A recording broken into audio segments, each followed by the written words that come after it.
Hello, hello. Let's get that audio check done. Thank you for joining me. Been a couple weeks. Some eventful weeks for myself. All right, I'm gonna remove that from studio. All righty. Hello, Victoria. I saw your repost on Twitter. Loud and clear, brother. Thank you. Van Vuren.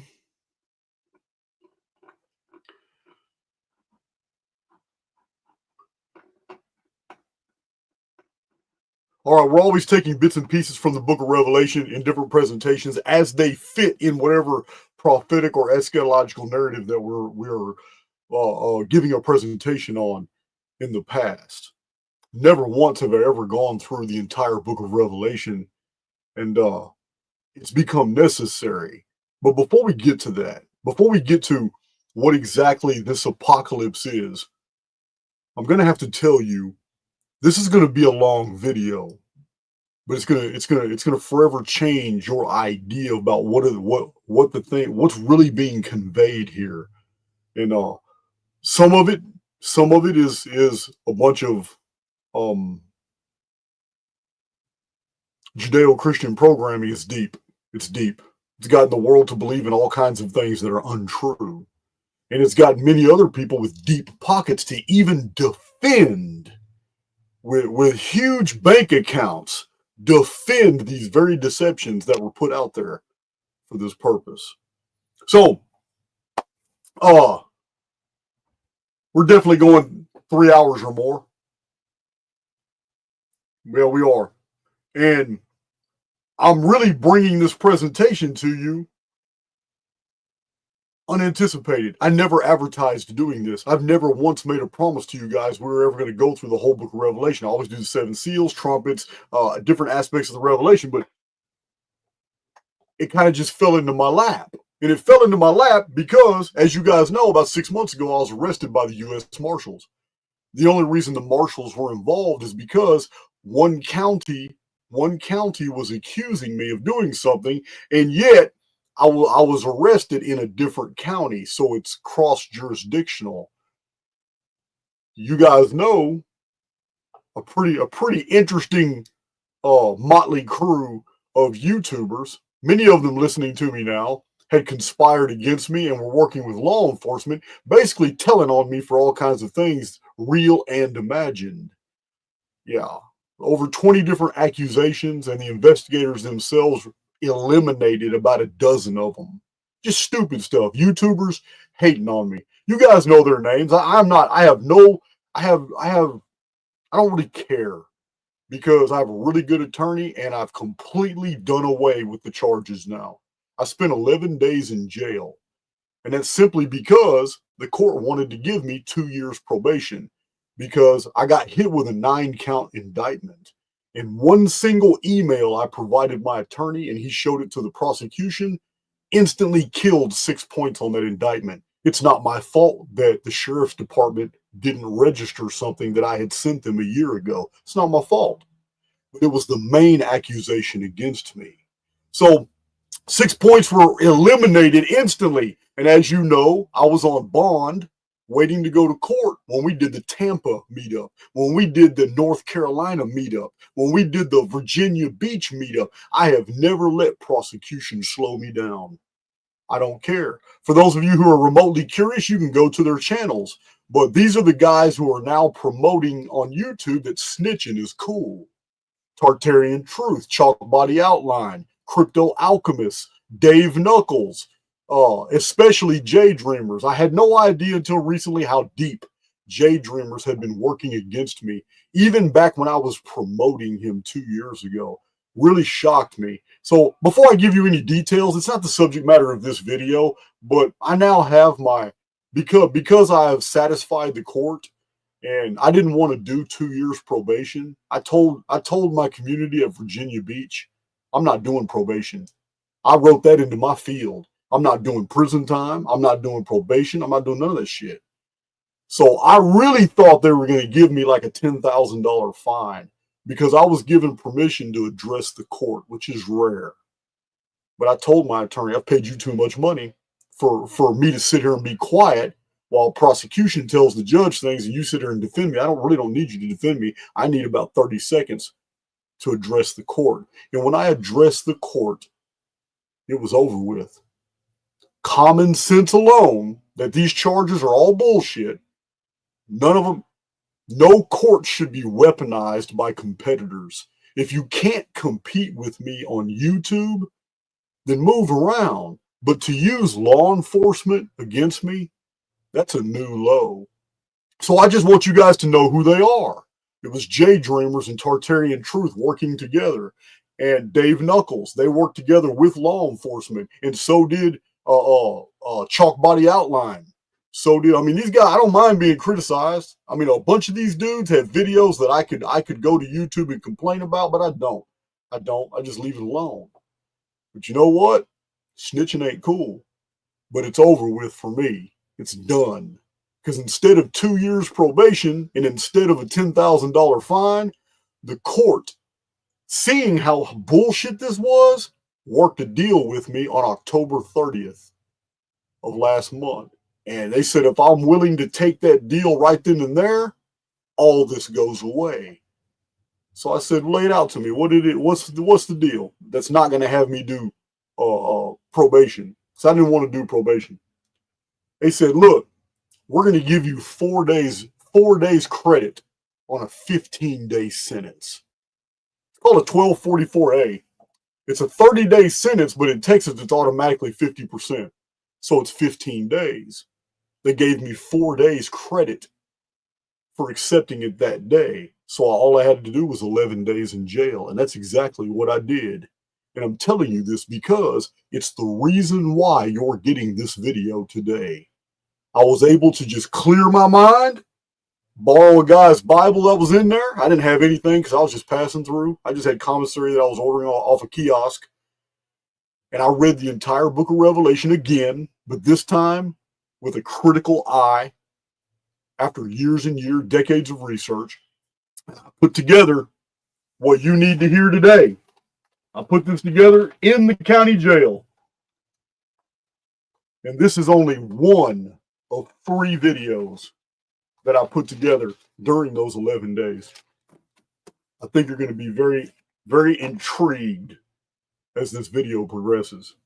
All right, before I begin, let me check my chat.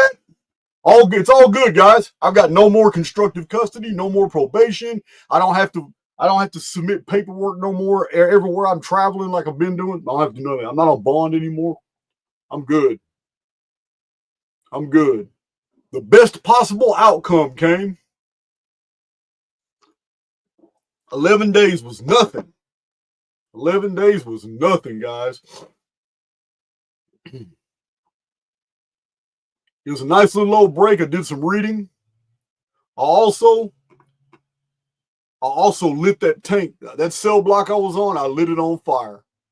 I told those guys about Archaix. I told them what I do. I gave historical and prophetic dissertations, and they started contacting their families and girlfriends and loved ones, and then they started watching the channel. And yeah, guys, I already knew that I was there to make a deal because my attorney told me. He says, hey, check it out. On the 30th, I think you're going to hear something that you want to hear. I'm not really quite sure what they have planned, but I've been talking to them, and the court and the prosecution are not cool with how this went down. They're not cool at all.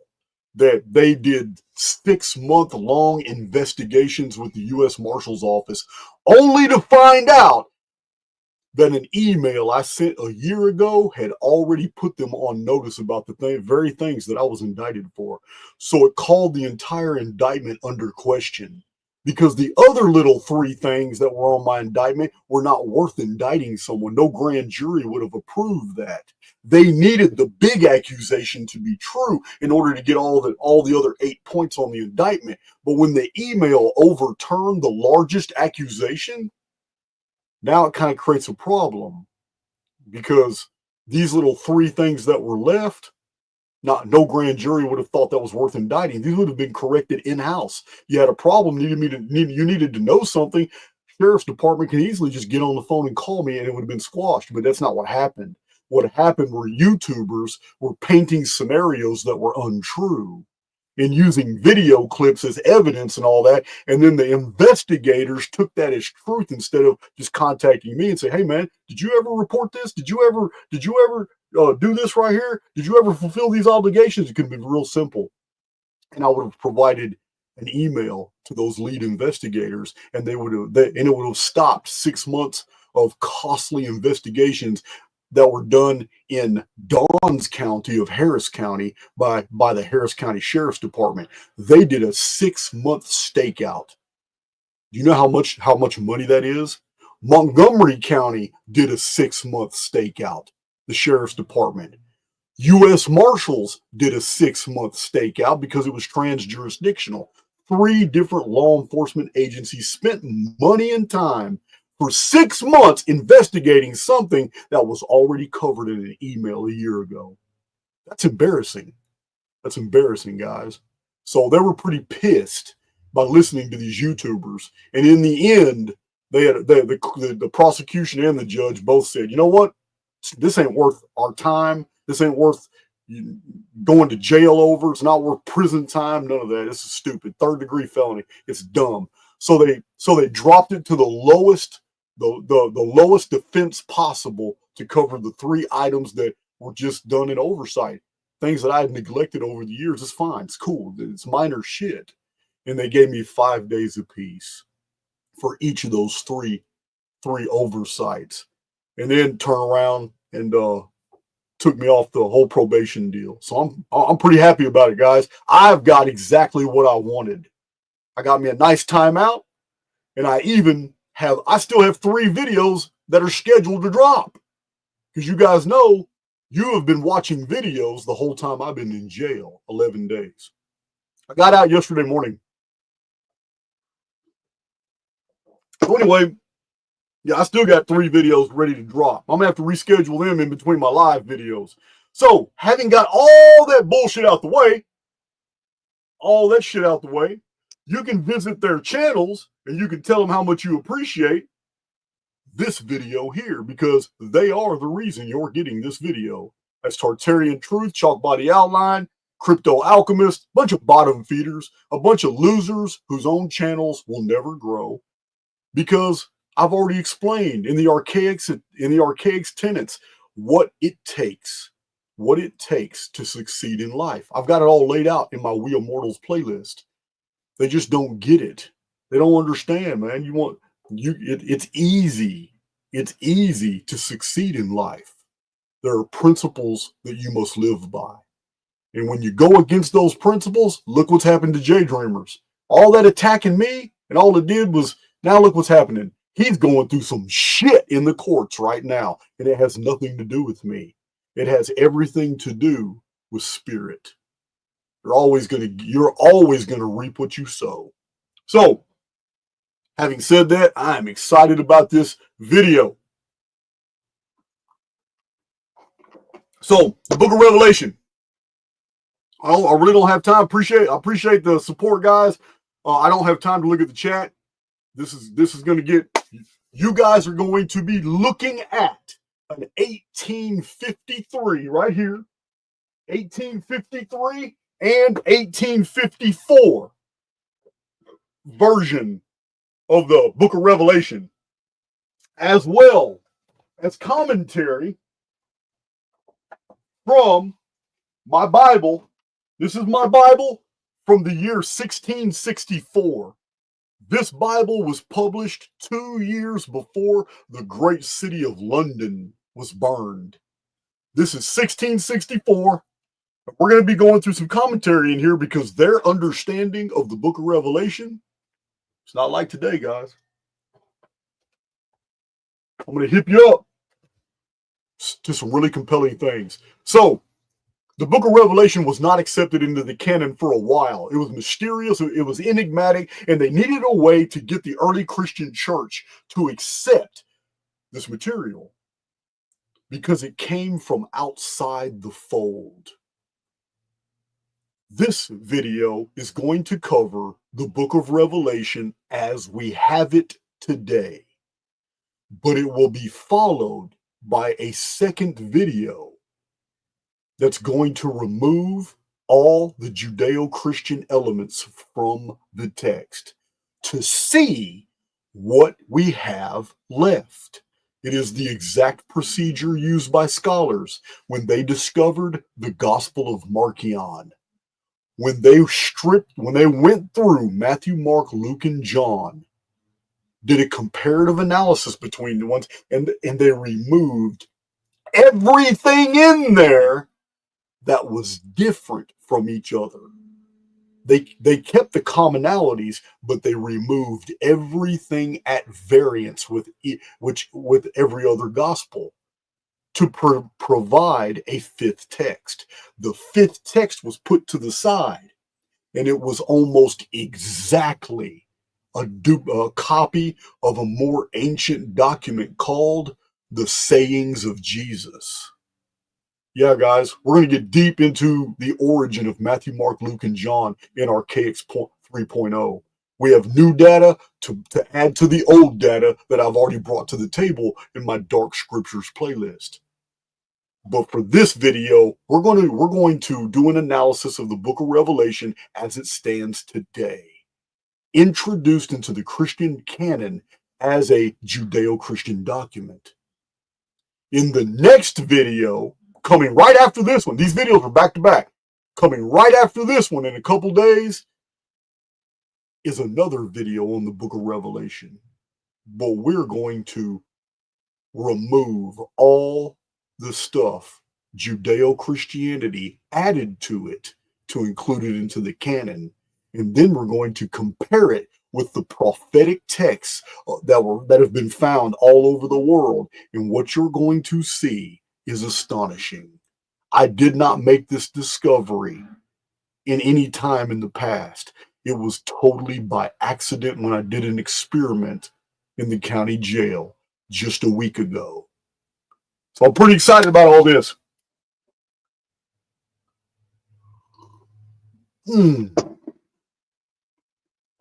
All right.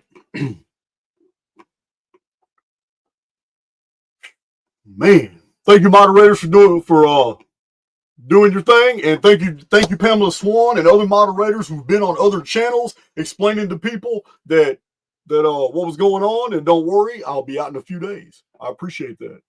I know everybody who went to Virginia Beach already knew I was going to jail. I'd already told them I refused to take probation. I'm not going to be on probation because it would completely impede my ability to produce the amount of material weekly that I produce. Yeah, I do 3 to 4 live. I mean, I do 3 to 4 videos a week on Archaix. So yeah, it's not. Probation would interfere with that. It also interferes with my travel. So I'm glad to get that 11 days over with. Now I'm back to being as free as I was before the U.S. Marshals rode down on me and Big John. Thank you, Jano. You got to write these things into your field, guys. You would be very surprised how the criminal justice system is, how malleable it is. You'll be very surprised when you just assert yourself and you give very clear explanations as to why something is acceptable or not. You should have been there. That court, you'd have heard a pin drop when I gave my little old 30-second speech. I summed up my speech by saying, in essence, it's not even about my corporate competition weaponizing the courts against me. What it's really about is that if we're going to be fair, then the punishment should always fit the crime. You already know from my prison record, I know how to F up real bad, and that's not what this situation is. So it doesn't merit anything but a slap on the wrist. And they agreed with me. All right.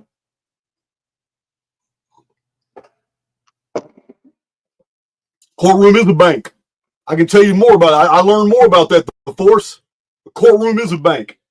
Shocked the shit out of me when I was on bond probation and I saw $12,000 in the margin of my bond paperwork, and on my second visit to my bond officer, it had dropped to like $11,300. And I asked her about it. I says, "What is this? I don't owe this money. My bond wasn't even big." It was $1,000. I said, what is this? She said, oh, I don't know. It's just something they put on court documents. Her answer intrigued me, so I looked into it. My third visit, it had dropped to $9,700 and something dollars. I'm like, 3 visits. I said, there's money being changed hands every time I go to court. Every time I go to court, this number drops. What the F? Yeah, that's true statement that man made. I'm not saying I understand the system, but I know for a fact I saw it. On my court paperwork on the right margin is a tally in dollars. So evidently the court thought my sentence was worth like 12 grand, and then all my court visits knocked all the way down to 0, and then they all of a sudden didn't reset my court date no more. Now all of a sudden they want to talk, and that's how I got 11 days. Crazy. It's crazy. I saw it all, guys. I never would have believed it had I not went through it. All right, it's 24 minutes in. We got to get this started, guys. The book of Revelation is fantastic. It is awesome. It is amazing. It has intrigued people for almost 2 millennia. It has done that. But it's also very structured, and we need to start with that structuring. So I'm going to share my screen. See, present, share my screen. Gonna need to all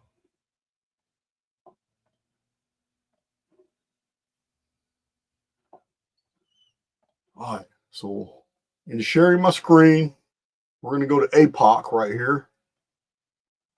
All right. I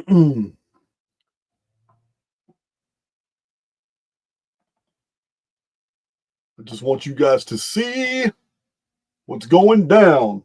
What I'm going to do real quick is look on my phone, because that will let me know that y'all are seeing what you need to be seeing, because when I share my screen, I cannot see what you see. So I need to log on to be able to see what you guys are seeing right now.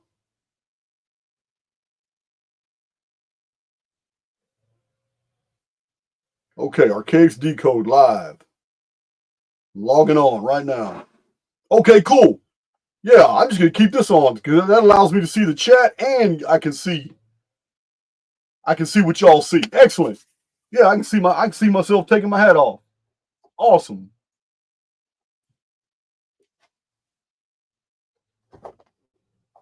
All right.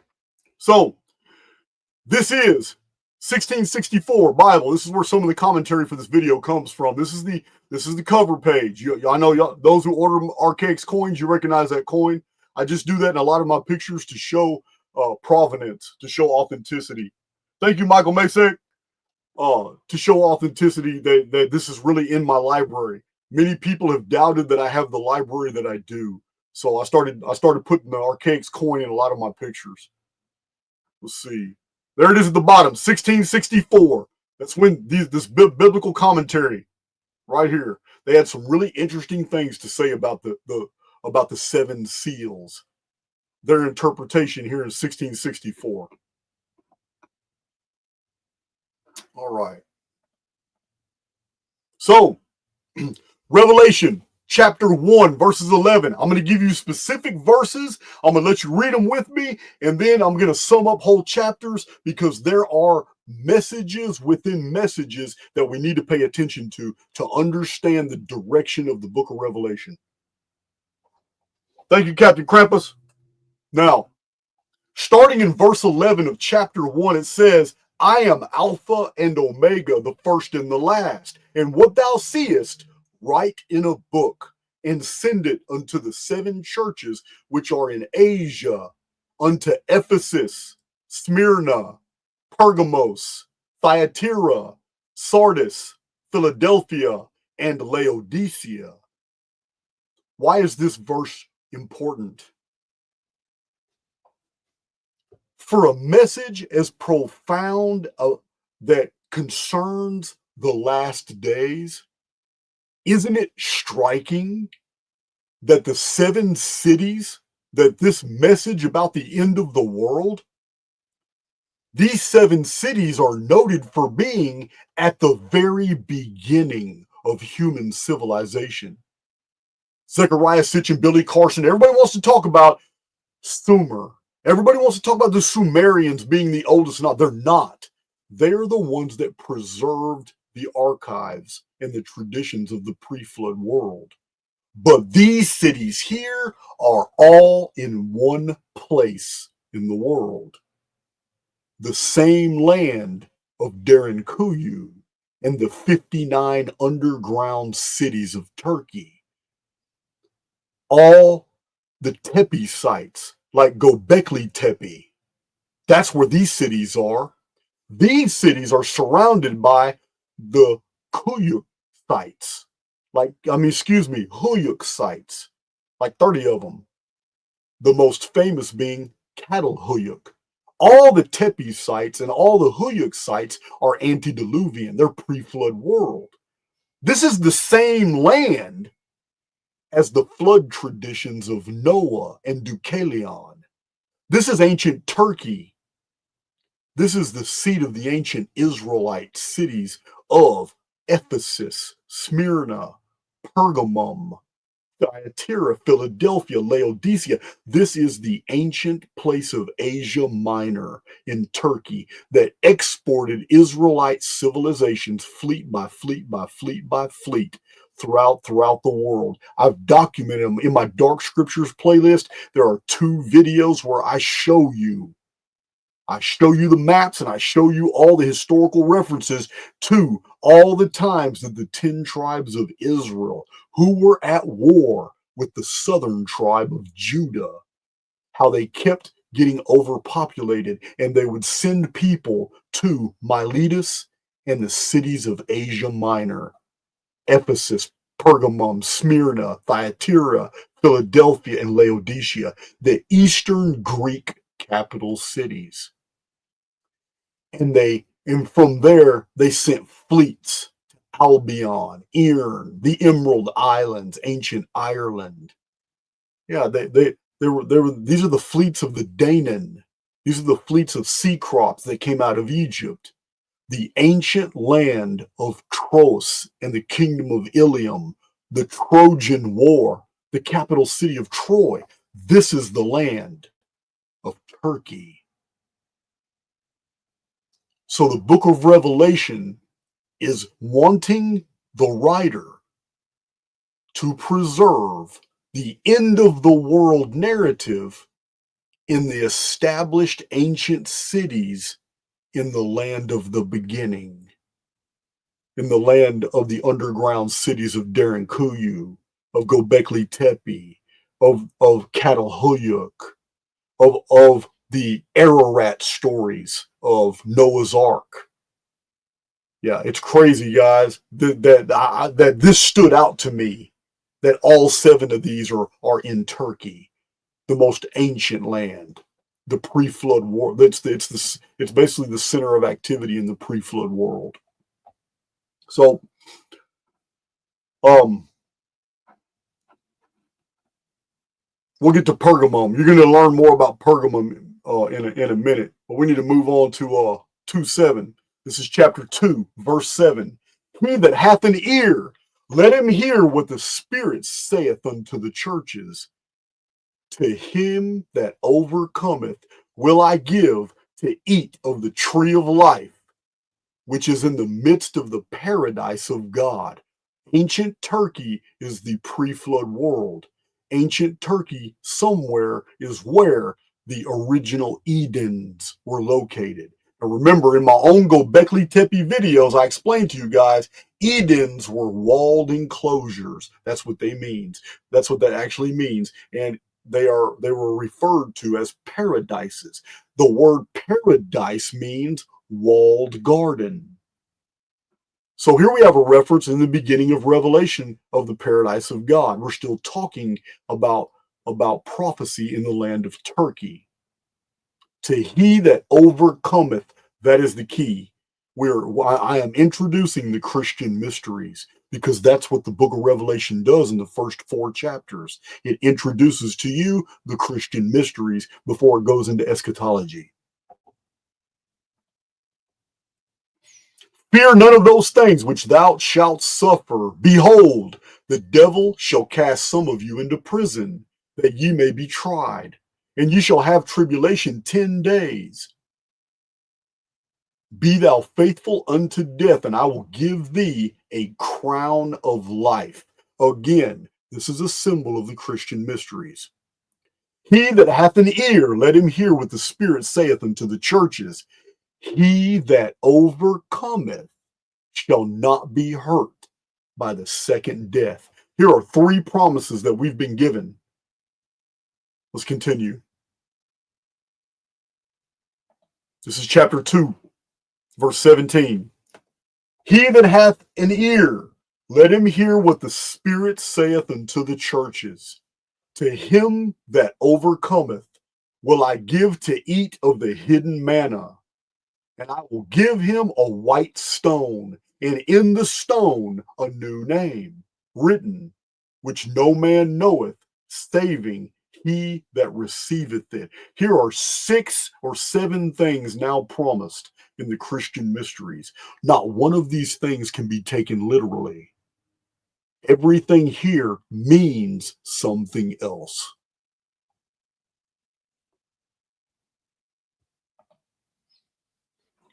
Revelation 2, verse 26. And he that overcometh and keepeth my works unto the end. Remember, the key is he that overcometh. To him will I give power over the nations, and he shall rule them with a rod of iron. As the vessels of a potter shall they be broken to shivers, even as I received of my Father. And I will give him the morning star. Christian mysteries, guys. Christian mysteries.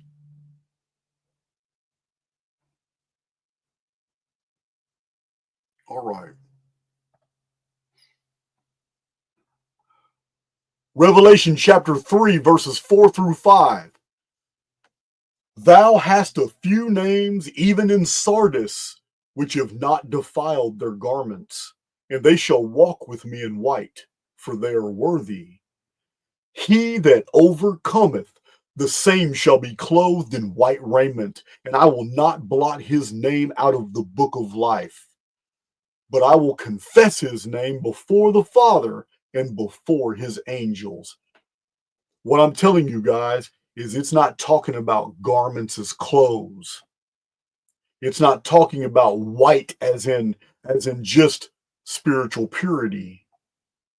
It's not talking about a literal book, because as I've shown in many of my presentations and my published books, in the ancient world, they didn't have books like we have today.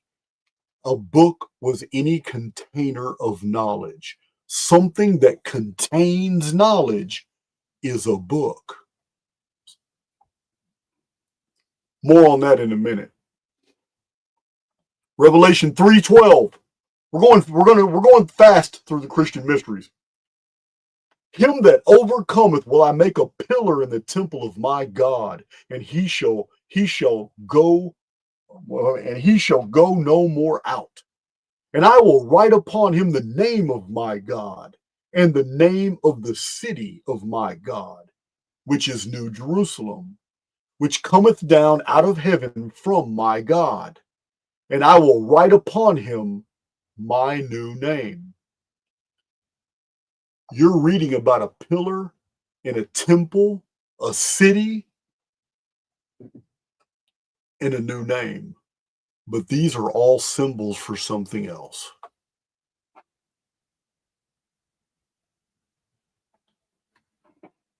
Revelation 3, chapter 3, verse 10.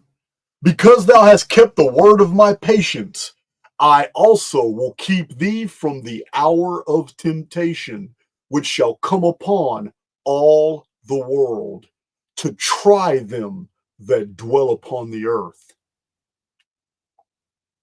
We live in a world of negative default programming.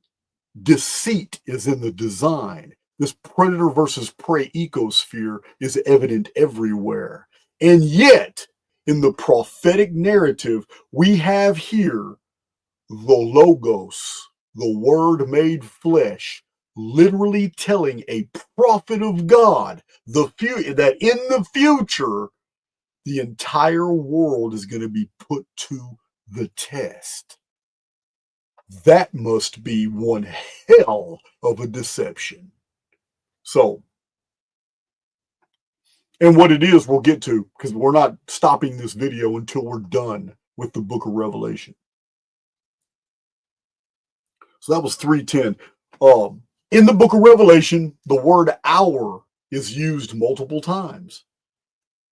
As I've shown in many, many presentations and my published books, the Bible does not focus on years. It never says that in the years of Noah, in the years of Abraham, in the years of Melchizedek. It never says these things at all. It always says days. The Bible was written under the diurnal system, the Shar count system. So days were the focus. But when it comes to the future tribulation period, it seems as if all of a sudden the narrator switches from days to hours. This is an abbreviation of time, a shortening of time, which is exactly what we're going to see happen in the Great Tribulation. All right. The Christian mysteries are very interesting, but they hark back to a time when we had other texts available for us in the canon that we no longer have today. So let me show you this. So a lot of the commentary for this video comes out of the 1664 copy of the King James Version. It's King James Version Bible. However, this Bible, this is 1853. This is 1854. All the passages that I've read thus far are from 1854. They're from this version right here. This is the Bible that you're seeing right now. This is it. So I just wanted to show that to you. That's this right here, the New Testament of our Lord and Savior Jesus Christ, translated from the original Greek. All right, this is 1854. Now, this is in my published book, Lost Scriptures of Giza. Many of my Archaix veterans, you're going to know. Many of you have read this book. As a matter of fact, if you've read this book, I'd appreciate a comment. Oh, my battery's running low. Let me plug my laptop in real quick. Didn't even realize I was unplugged. I am unplugged. Glad we get these warnings. All right, we're good. Glad we get these warnings. Now, let's see here. So, if you've read Lost Scriptures of Giza, give me a one-liner. What do you think about the book? Put it in there. This is my very first published book, and in here I break down the Christian mysteries. And out of this book, right here, under the section called The Christian Mysteries, I am citing the Shepherd of Hermas text. This is a 17 or 1750-year-old text. This is an original Christian document. This is what it says. In the middle of the plain, he showed me a huge white rock, which rose out of the plain. And the rock was higher than the 7 mountains, and was square, so that it seemed capable of supporting the whole world. It looked to me to be old, yet it had a new gate, which seemed to have been newly hewn out of it. Now the gate was bright beyond the sun itself, inasmuch that I greatly admired its light. What's being described here is a white pyramid. As I showed in Lost Scriptures and in my videos, there are many references to the Great Pyramid that have been lost to historians because they didn't understand that these texts were talking about the Great Pyramids. 2 pillars. The pyramid structures in Egypt were originally referred to as pillars because it was believed that they held up the heavens. And the two great pyramids were two pillars that supported the heavens. So the Great Pyramid in all the ancient traditions was built in the middle of the earth. That's what it says. Book of Jasher says middle of the earth. We also find that in Isaiah chapter 19, verse 19.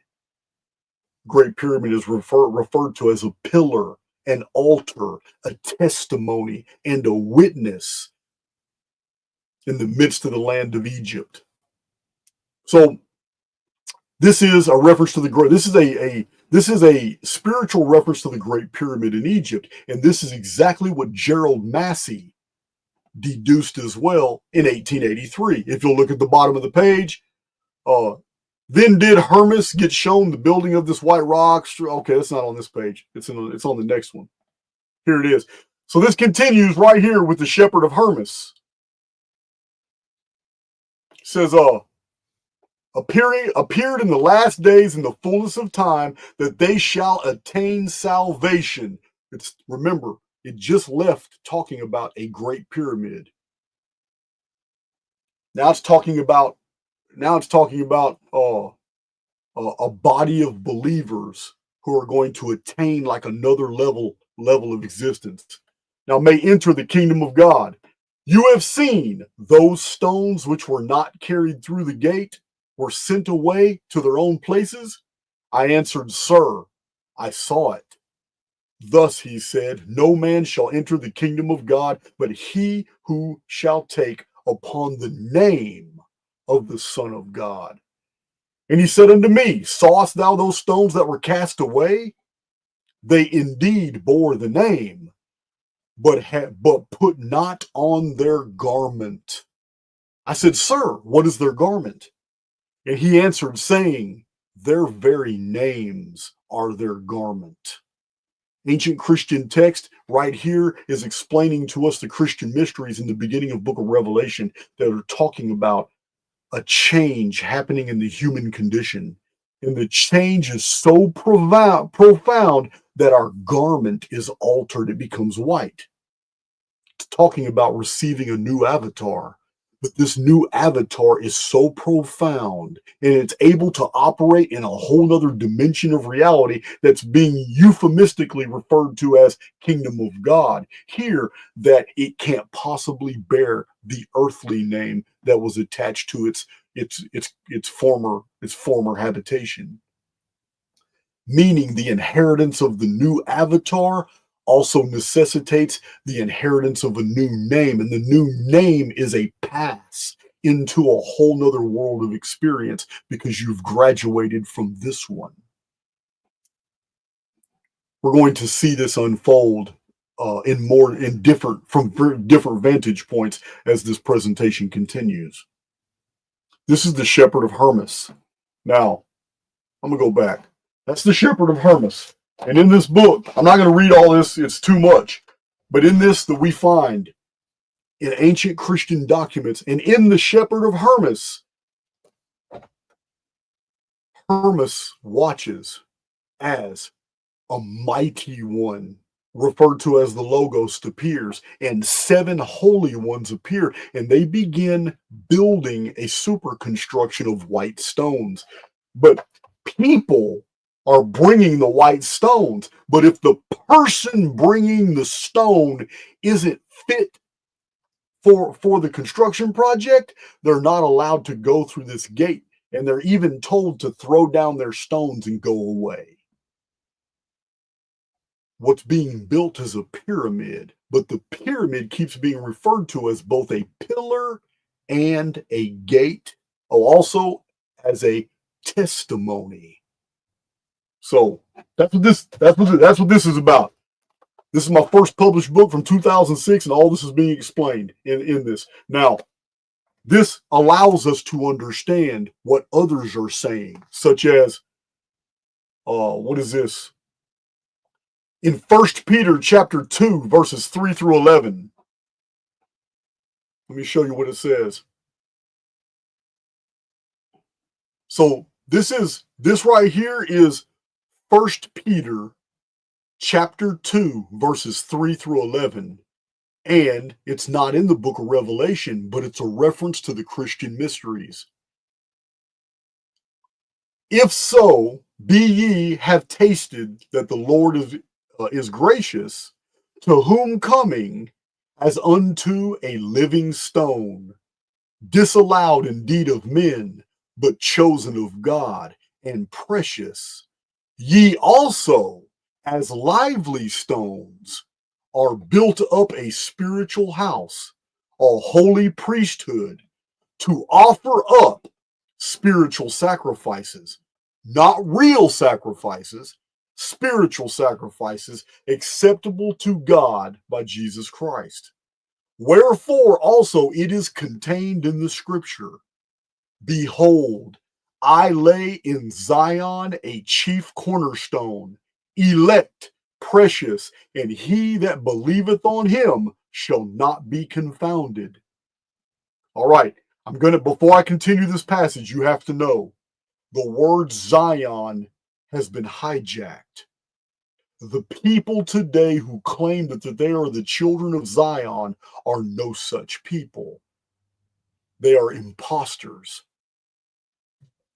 In this book, I show all the historical references to Zion, all the biblical references to Zion and what it says. And when we remove the idea that Zion has anything to do with the Jewish people, and we just go by what the core denominators are, every time Zion appears as pseudepigraphical, an apocryphal, a hermetic, an alchemical, or a biblical text, just going by the descriptors and not what we're told Zion is.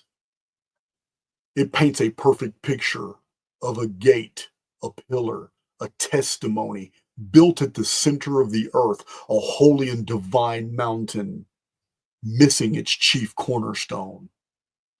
There's only one structure in the world that fulfills this. Better read this book if you haven't. It's called The Great Pyramid in Egypt.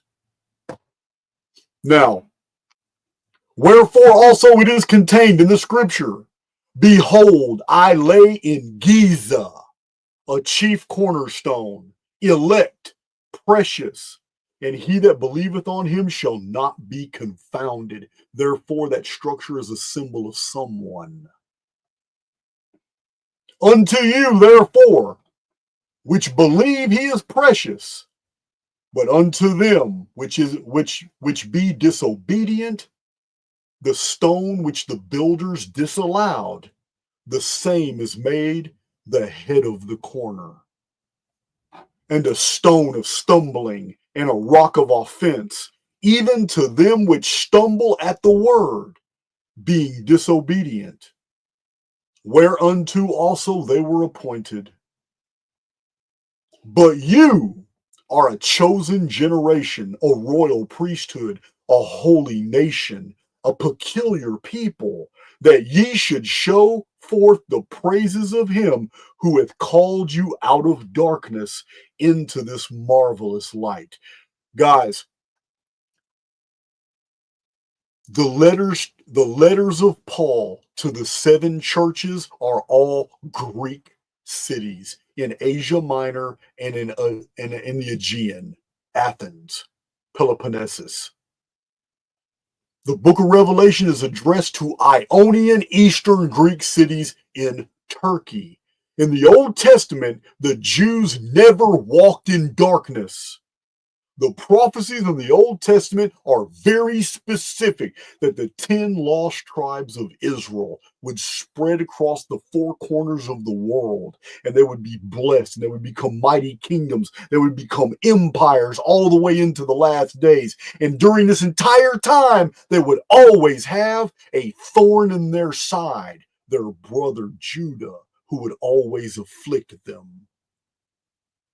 And the descendants of the 10 tribes are prophesied to walk in darkness until the times of the Gentiles be filled.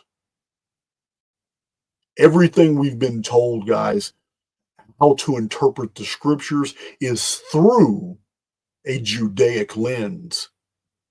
The prophecies and the covenants that were promised to one people have been hijacked by another, who rewrote their histories and rewrote their scriptures in order to make the true heirs of the covenant blind to their inheritance. This is the story of the New Testament. Remember, the Pharisees and the Sadducees did not attack Jesus' doctrine. Not one time did they try to undermine anything he said. They tried to trap him in the law. And their attacks against Jesus were always racial and national. They accused him of being a Nazarene. They accused him of being a man of Galilee. They accused him of being non-Jewish. So, which in times past were not a people, but are now the people of God, which had not obtained mercy, but now have obtained mercy. Only the Israelite descended nations were prophesied in the Old Testament to walk in darkness for a long period of time. Therefore, this series of prophecies about being a spiritual, becoming a whole new being, receiving new avatars, entering in a whole new paradigm, kingdom of God, receiving the inheritances that were promised since the ancient times in the days of the patriarchs. They were never to a people who claimed Zion was their holy mountain, because Zion was Giza from the beginning, the ancient place of Akuzan of the book of Enoch. So let's move on. That was, for those who want to know, that is 1 Peter chapter 2, verses 3 through 11. Thank you, Corey Stern. Oh, check this chat real quick. All right, we got 2,000 people listening. That's good. A lot more people are going to need to listen to this. You're going to have aha moments. It's going to open your eyes to what's really going on. The book of Revelation is telling us the truth. If you interpret it accurately, you'll understand exactly why we're in the condition we are and who the players are. That's the key here, guys. Who the players are in 2024 is identified right here in the book of Revelation. So we will go to Revelation chapter 2, verse 9. So church in Smyrna, that's Turkey. These things saith the first and the last, Alpha and Omega. I know thy works, and tribulation, and poverty, but thou art rich. And I know the blasphemy of them which say they are Jews, and are not, but are the synagogue of Satan. Okay.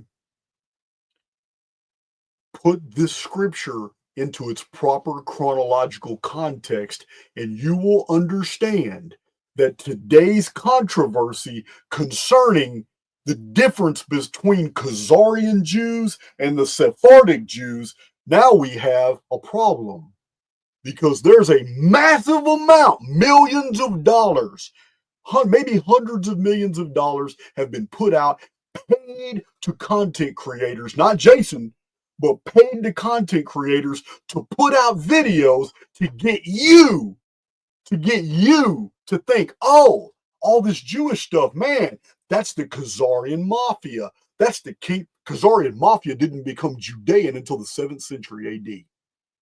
The 7th century AD is when the Khazarians were forced, because they were surrounded by Islam and Christianity. A pincher move. They had to make a choice. But a third option presented itself. And that third option was convert to Judaism. And the exilarchy in Iran, in Persia, saw an opportunity. So they flooded Khazaria with Jews, rabbinate, money, all kinds of stuff. And they realized we can use Ukraine as a base of operations. And now we can stay even more hidden. The true source of Jewish power internationally is in Iran.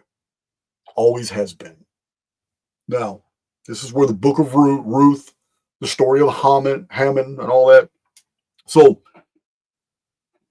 this text right here in the book of Revelation, dated to 96 AD, 1,970 something years ago, this verse was written. This verse right here, 600 years before Khazariah converted to Judaism. It specifically says, I know thy works and tribulation and poverty, but thou art rich. And I know the blasphemy of them which say they are Jews and are not, but are the synagogue of Satan. What is being presented here is that the scapegoat policy is ancient. Remember, it is the Jewish people. It is the Jewish people in the Old Testament worshiping a demon that popped out of a burning bush, Yahweh. Yahweh, whose name is in the Assyrian Limu list as a desert demon that wanders the wastes of rainless deserts, I guess, wastelands. So we have an admission here that the scapegoat policy is ancient, always setting up a people and doing all your operations from that culture so that what you're doing here will always have plausible deniability. Because when they take the fall, the scapegoat, your power infrastructure is still intact. Oh man, I already see. That's why I'm so critical of modern Christianity, guys. Over and over, you guys know I got my whole Dark Scriptures playlist. I dissect the New Testament like you've never seen before, and I'm not done. I'm not done. Christians today, conservative Christians, don't even know you are 100% doing exactly what they planned for you to do. Man, has anybody recently watched some of these televangelists? Oh my God. They're building bunkers for Israel. They're sending hundreds of millions annually from the offering plates of Southern Baptist Convention and the Lutheran Church and all these different churches, just flooding Israel and Ukraine with all this money. You're doing exactly what you were programmed to do through the very religion that you've accepted as true. It's crazy. The programming is real, guys. It is absolutely real. So I'm going to look at this next passage right here. What is this passage here? Oh, I should have had that up there earlier. I missed this passage, didn't I? Where's that? Livingstone, I don't remember. Praise you also allowed the stone. Oh, this is something Paul wrote. If so, be ye have tasted that the Lord is gracious. Livingstone. Okay, I already had that. I already got that. Yeah, I already got that. Poverty and order choose in the Synagogue of Satan. Okay, I got all that. Cool. I'm just checking. I'm making sure I'm not missing anything, guys. I won't miss anything. All right, let's move. Let's keep going. What do we have here?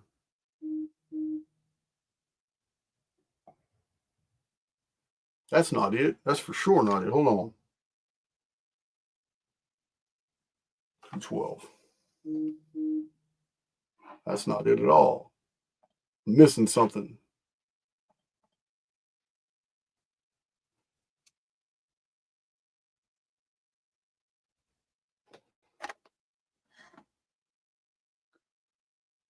All right. Just bear with me.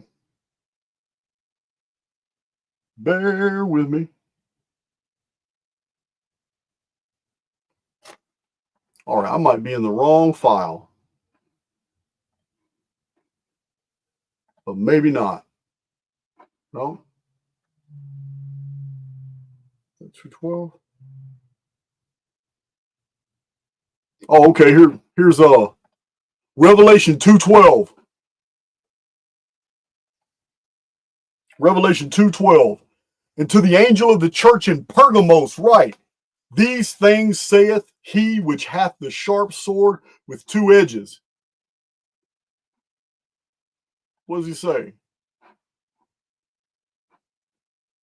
I do not know why I have this in here. I might have photographed the wrong verse. I might have photographed the wrong verse. Oh, that's the hour of truth. We've already been through that one.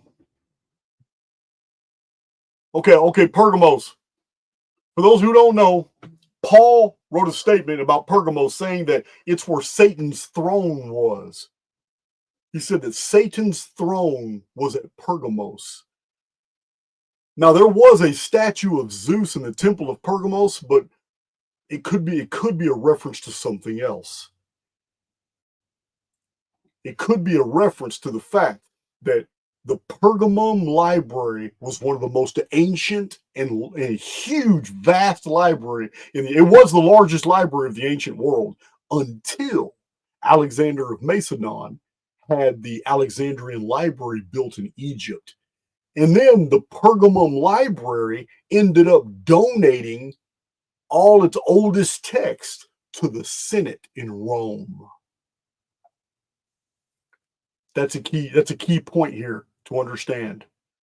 As Rome was entering the international scene and becoming more and more dominant, before it was an empire and when it was still a republic, after the monarchy of the seven kings of Rome, Pergamum, the ancient Pergamum library of Turkey, you can only imagine how old many of those texts were, was donated to Rome.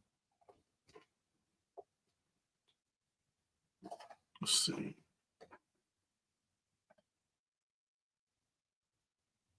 Okay. Chapter 2, verse 24. But unto you I say, and unto the rest in Thyatira, as many as have not this doctrine, and which have not known the depths of Satan as they speak, I will put upon you none other burden. It's talking about the depths of Satan. Remember, this is still the introduction to the book of Revelation. We've already been given a glimpse that there's going to be some type of massive deception, which the very fact that it's a part of the prophetic narrative, it pretty much alludes to the fact that it's a grand deception. It is something that is going to be almost impossible not to believe. Now we're being given hints about the depths of Satan. We're gonna see what that deception is. I'm gonna outline it for you.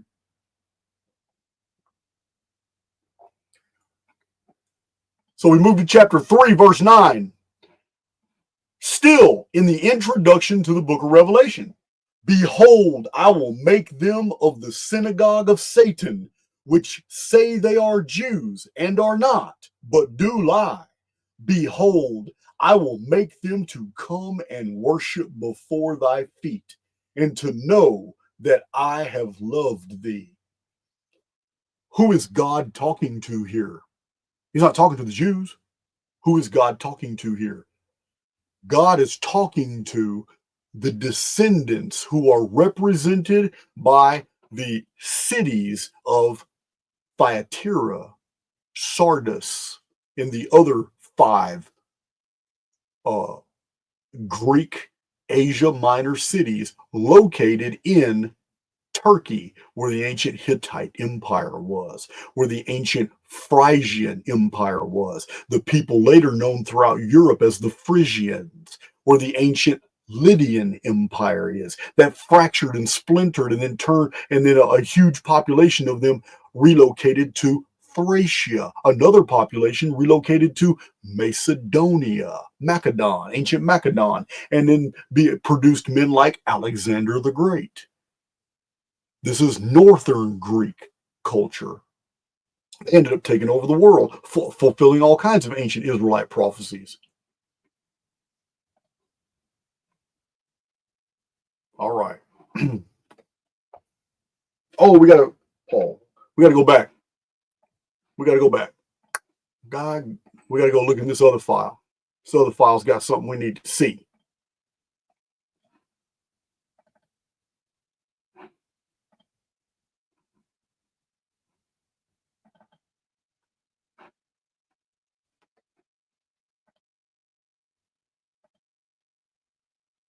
What is that? Paul, 1 Thessalonians 2:14 through 15. I might have missed it.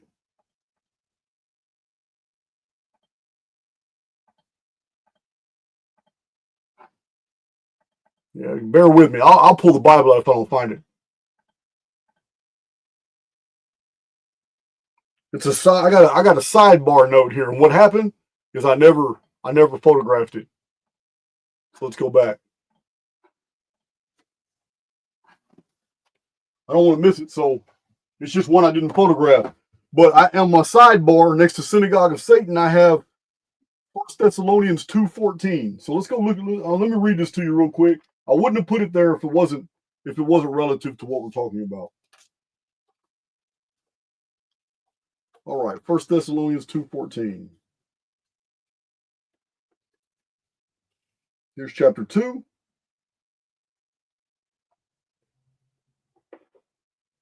Okay.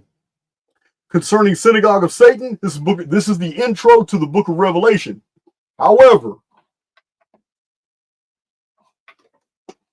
Paul in 2 Thessalonians has something interesting to say.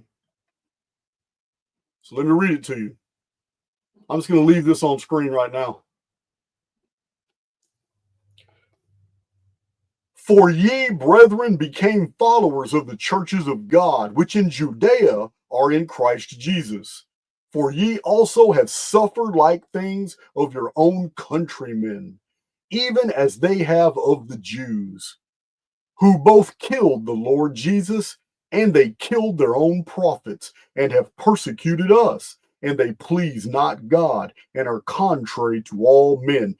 So, I just wanted to read that because this is more evidence that even Paul, in his letters to the churches, which are all in Greek cities, even Paul was of the opinion that the Jews were networking against the Christian movement, and they were even networking against other Jews who were at least openly entertaining the Christian claims. So that's pretty interesting. He said, oh, and that the Jews had all killed their own prophets. So we have 1:7, those who pierced him. Let me see what that reference is. Behold, this is Revelation chapter 1, verse 7. Behold, he cometh with clouds, and every eye shall see him, and they also which pierced him. This is another reference to the Jews. And they also which pierced him, and all kindreds of the earth shall wail because of him. Listen to this. Even so, amen. Amen is a very interesting word. It means hidden, occult, or the hidden one. It's a reference to the unseen God. It is also a descriptor for the Great Pyramid. All right. Man, that's blown up. I blew that one up. So this is the Gospel of John, chapter 8, verse 44. This is the Gospel of John, chapter 8, verse 44. Ye are of your father the devil, and the lusts of your father ye will do. He was a murderer from the beginning, and abode not in the truth, because there is no truth in him. When he speaketh a lie, he speaketh of his own, for he is a liar, and the father of it. Jesus is looking at the Pharisees when he says this. The Pharisees are Jewish. Jesus is claiming that the Jews are the sons of Satan. Synagogue of Satan are the descendants of, basically, the architect of deceit. The father, he is the father of lies.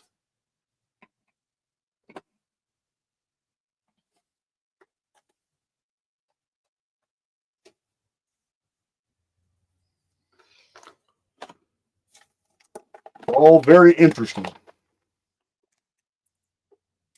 All right, so what we got? Okay. Now, this is the intro. What I just described to you is 100% the intro to the book of Revelation. The book of Revelation, the prophecies haven't even started. Before the seven seals are broken, the prophetic scene has been described. The most ancient land of Turkey has exported the peoples of our epic from a prior historical period, the pre-flood world.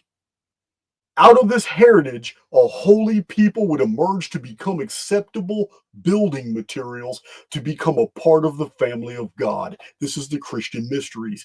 Each soul is a stone taken to the structure. The structure is an altar that serves as a witness and a testimony. It is a pillar that supports the heavens. It is made up of many parts. So this family of souls would be opposed by the offspring of Satan, identified as those who claim to be Jews but are not. This is the intro to the book of Revelation. It identifies the players. It identifies what's happening in the historical narrative. It identifies who is who in the past, who is who in the present. Therefore, it must be taken into consideration when we interpret the seals, the trumpets, and everything that goes on later in these chapters. We have to understand who is who, because these are what the messages are attached to. All right, Son of Overbrook, how you doing? Oh, I see Dawn Hart, Catherine Massetti, Jamie Robbins, Face Diaper. Hey, Jen Begler. Been a while. Man, let's see. I see a lot of familiar names. Glad you guys could join us today. Like I said, this is going to be a long video, but you're going to want to hear this material. Never again are you going to be, are you going to be, mystified by the book of Revelation. This is the video that's going to end that. You're going to understand who we are, where we're going, and where we are in the timeline that all these events are unfolding. All right. So, out of 6 pages prepared for you guys,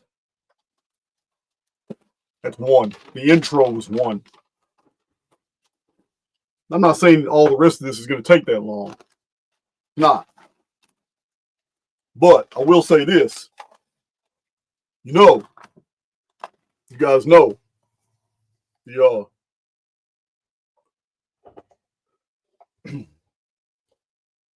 this whole intro was necessary because of the information that follows. The stage is set, and the elector told that the word, the logos, is returning to his world on a white horse after the hour of tribulation, the hour of temptation.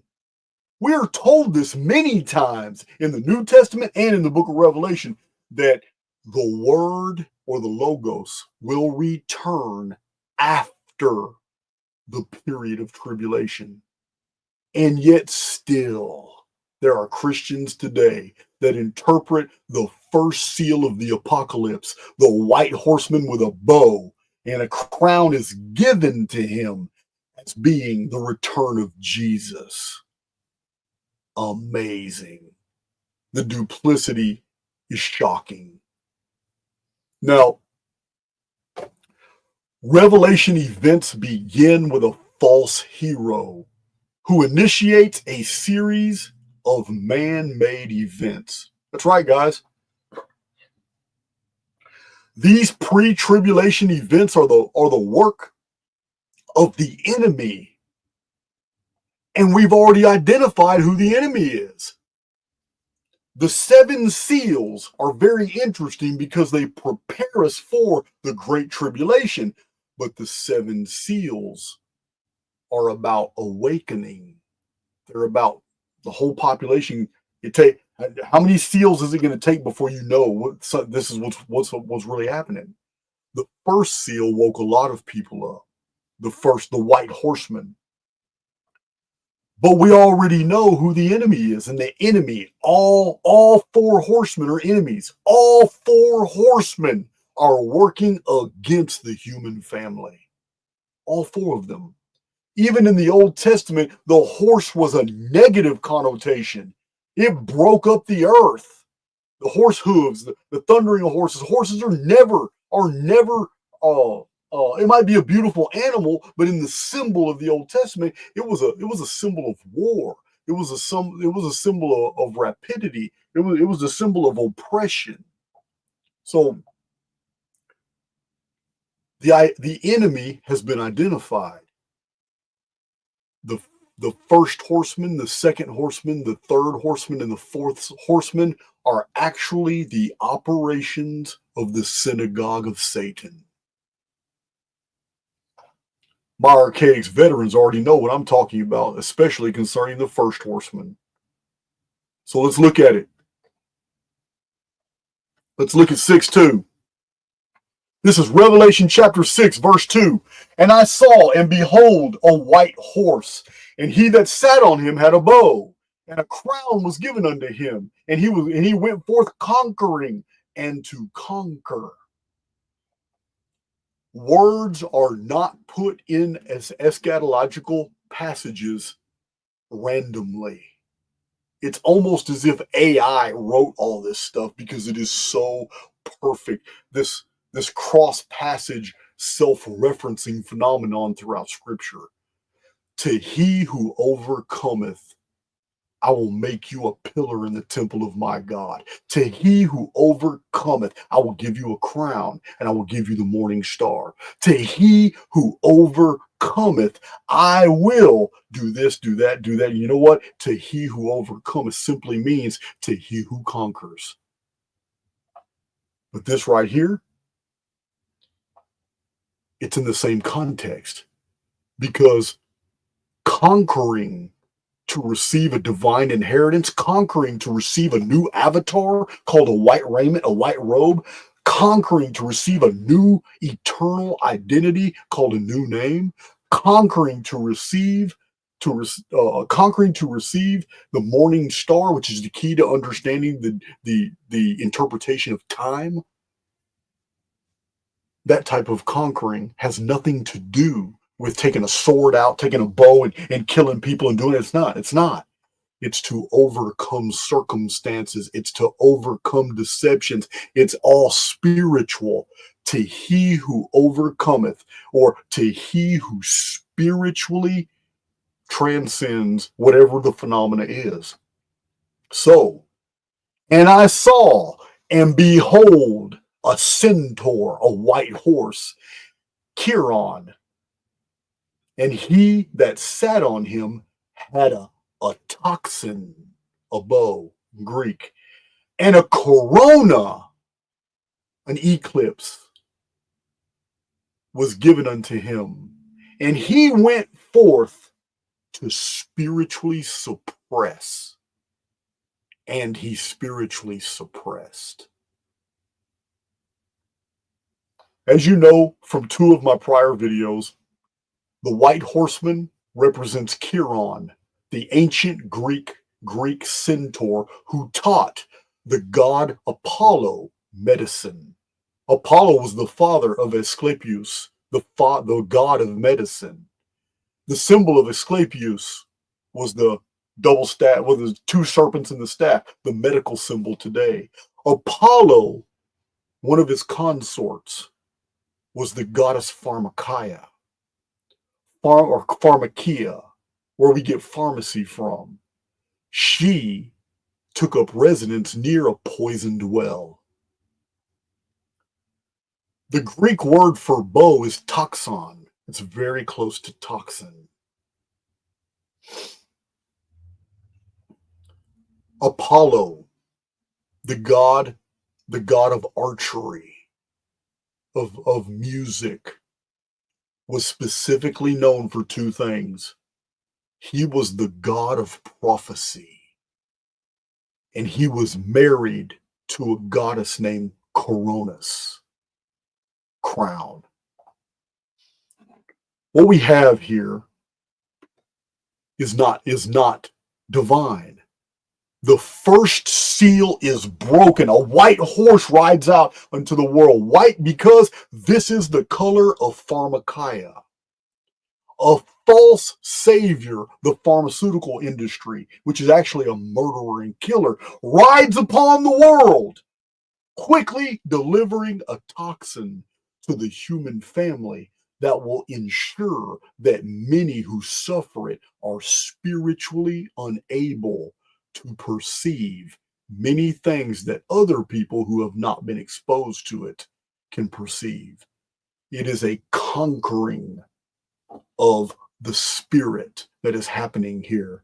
And it's a toxin that delivers this impediment. Right here. This is the first seal, and it was specifically designed by whoever the Synagogue of Satan is. They did this to the world. It's 100% of human manufacture. There is no divine judgment here. This is just the awakening period, the apocalypse. The great tribulation hasn't even begun. And there went out another horse that was red. And power was given to him that sat thereon to take peace from the earth, and that they should kill one another. And there was given unto him a great sword. We survived 2020, 2021 just fine.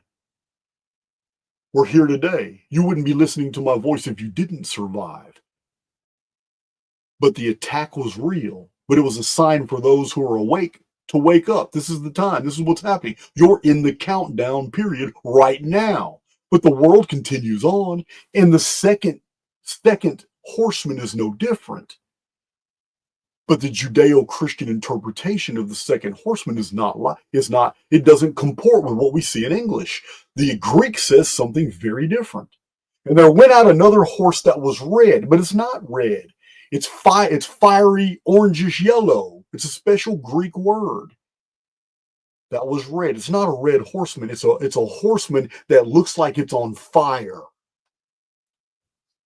And power was given to him that sat thereon to take peace from the earth, and that they should kill one another. And there was given unto him a great sword. This is not war. This is not warfare. This is not conventional war. Great sword in English is not what it says in Greek. In Greek, it's Maikera or Makera. I can't even pronounce it, but it's a Greek word, and it refers to a small knife. It is the weapon of the assassin. It is small arms warfare. Fires the horse, just like the toxin was delivered to many places. This horseman is going to deliver small arms warfare and fires to many places. This is what the second horseman is about. It is about attacks against the people and attacks against infrastructure that will take peace from the earth, peace and security. But most people are gonna be just fine. Did it already start? Yes. It started right after Apollo Pharmakia passed his corona crown in the eclipse on April 8th and passed it to Apollo Helios, fire. That's where we're at. We're in the very beginning of the second seal now. Has it already begun? Yes. Is the information being suppressed? Of course it is. Do some homework and you'll find out that the stabbings in Germany, in Norway, in France, and different areas in the Middle East, all throughout the United States, in Canada, and especially in Ireland, and in Wales, and in Cornwall, and in the UK period, you will find that they started during the Olympic ceremonies exactly when I said they would start. Because the elite operate by the Greek Olympiad system. This is why we have presidential elections every 4 years. This is why the Greek Olympiad calendar is the calendar the elite go by. And 2020 was an Olympiad. 2024 was an Olympiad, but it just began. The real events will unfold in 2025. And it will be a lot of chaos, but things will continue just fine. Because in the next Olympiad in 2028, we have this. And I beheld, and lo, a black horse, and he that sat on him had a pair of balances in his hand. And I heard a voice in the midst of the four beasts say, a measure of wheat for a penny, and 3 measures of barley for a penny. And see thou hurt not the oil and the wine. Judeo-Christianity interprets this as a famine that affects the whole world. But it's not true. It's not true. As a matter of fact, let's defer to a 1664 Bible and let's read the commentary about what they say this really means.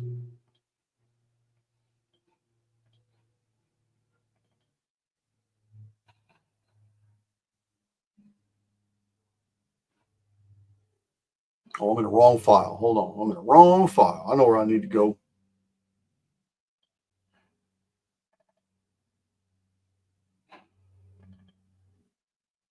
All right. I need to see if y'all see what I see. Okay, cool.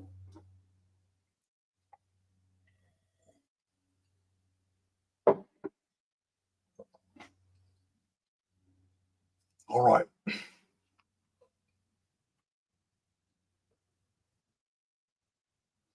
Thank you for sharing that, Pamela Swan. The Archaix analysis on the Book of Enoch. That's another one. It's another one.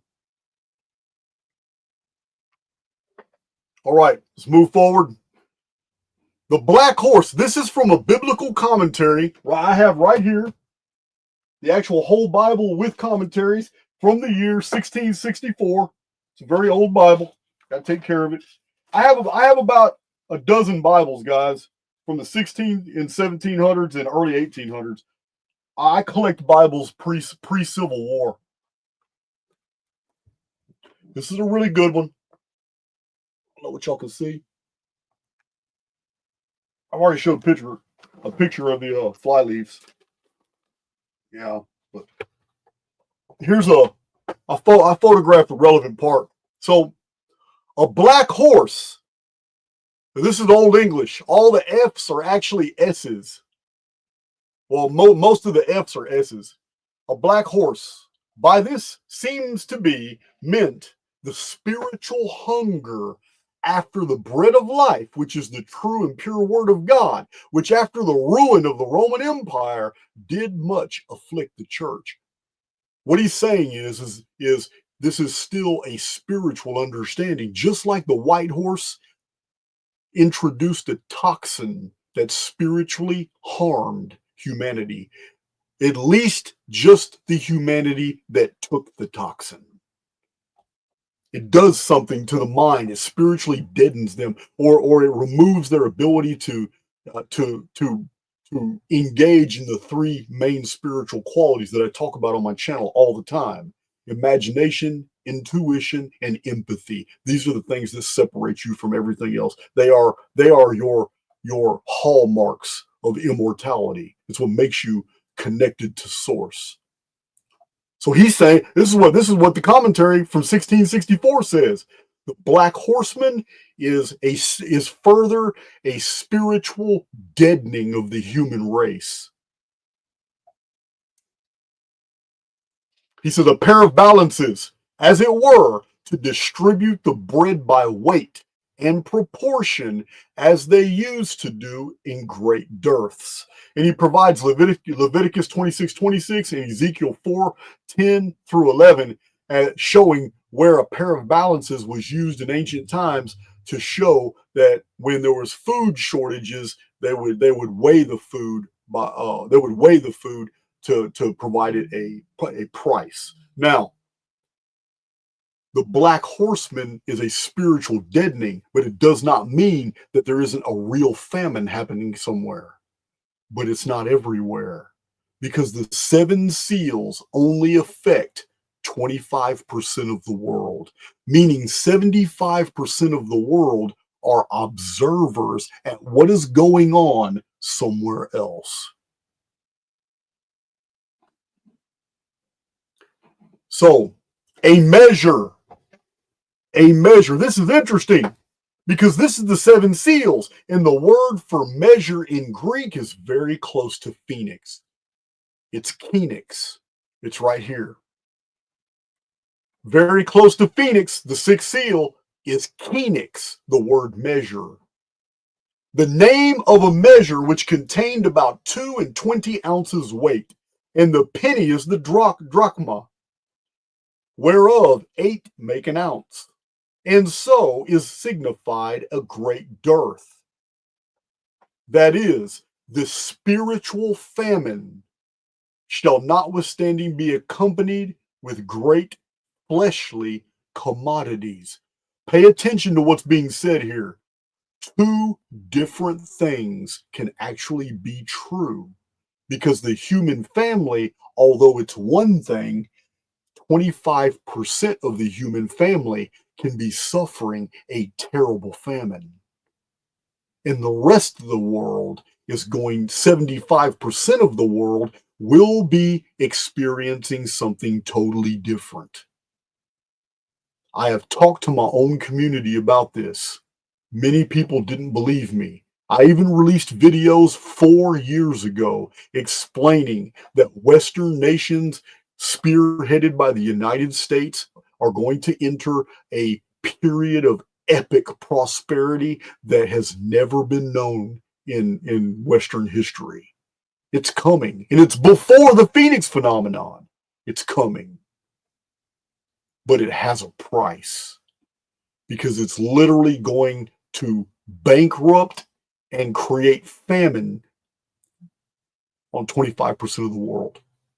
A quarter of the world will suffer, as 75% of the world has everything and in surplus. And this phenomena alone is going to kill the human spirit even more.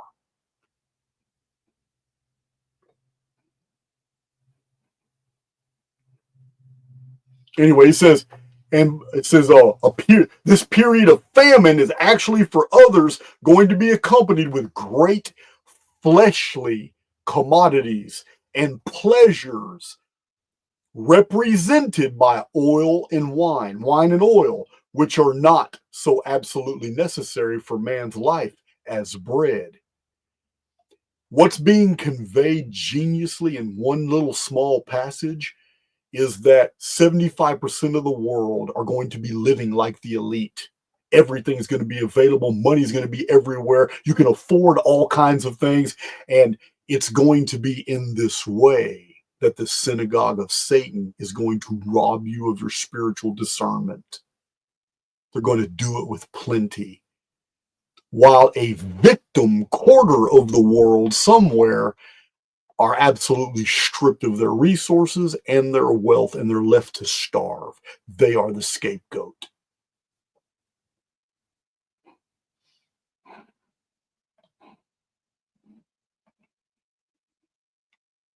Okay, so let's return back to where I was, which I don't know where I was. Where was I? Okay.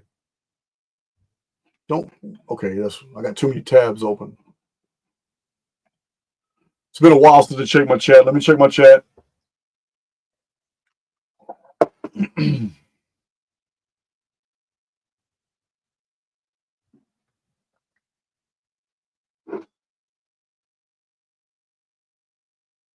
All right.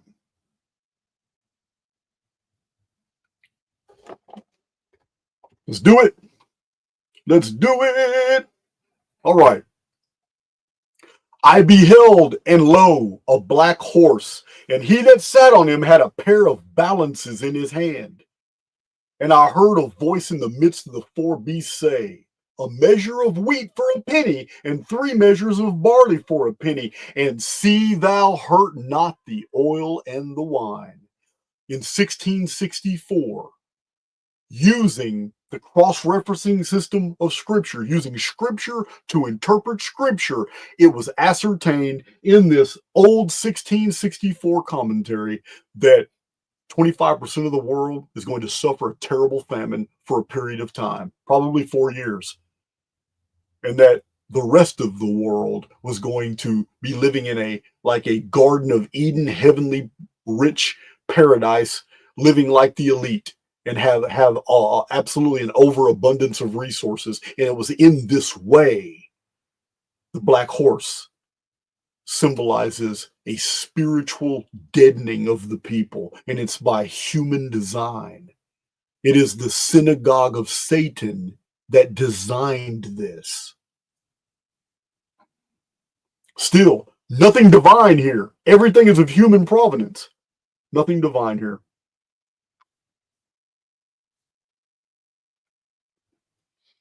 All right.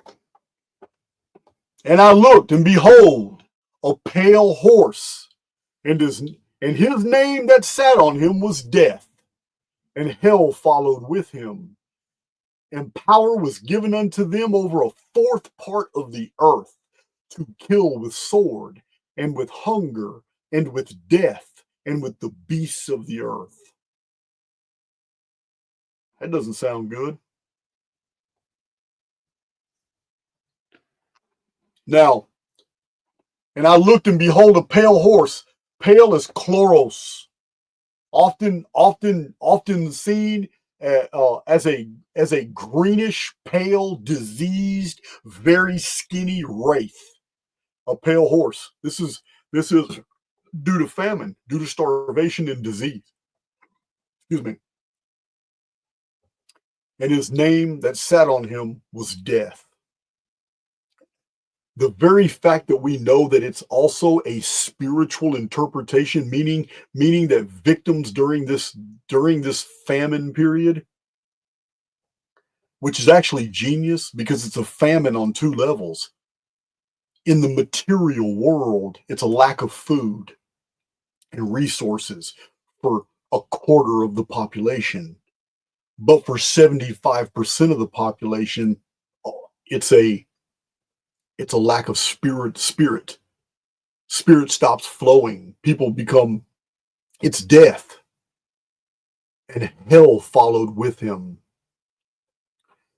Hell isn't reserved for those who starve of starvation.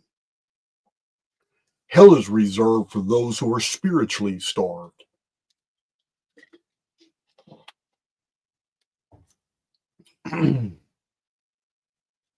All right. Next, I want to see my commentary, right? I'm going to see what he said in 1660. A pale horse. This is from 1664. By this may be meant, Antichrist, whole kingdom is the death of the church, caused by violences, privation of true pasture, pestilence of false doctrine, persecution of potentates, signified by the four bodily scourges, whence unavoidably followeth everlasting death, or plainly are meant God's judgments upon the world for the contempt of his word.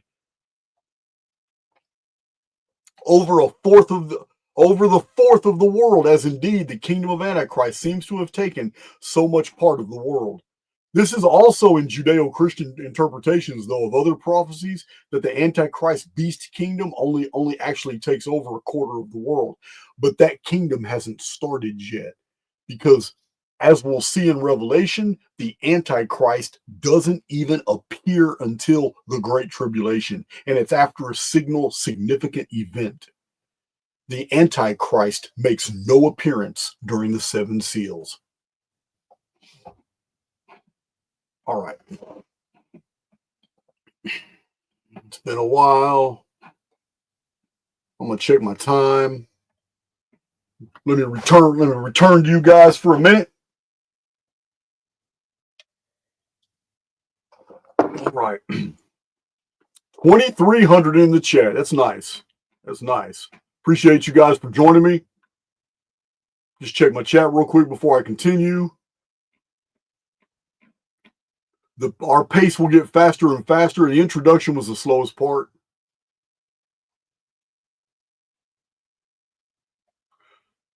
Let's see. Petar P. Archaix, why you don't comment Trump victory? What do you want me to comment about? Trump kissed the wall. Trump is 100% a slave of the Zionists. He kissed the wall. His daughter is in one of the most elite Jewish cults known to man. What do you want me to comment about? He's owned. It doesn't matter if Kamala's president. It doesn't matter if Trump is president. They're both owned. They're going to do what they're going to say. Trump went bankrupt. Who do you think bailed him out? The Rothschilds did. Who are the Rothschilds? There you go. There's nothing to comment on.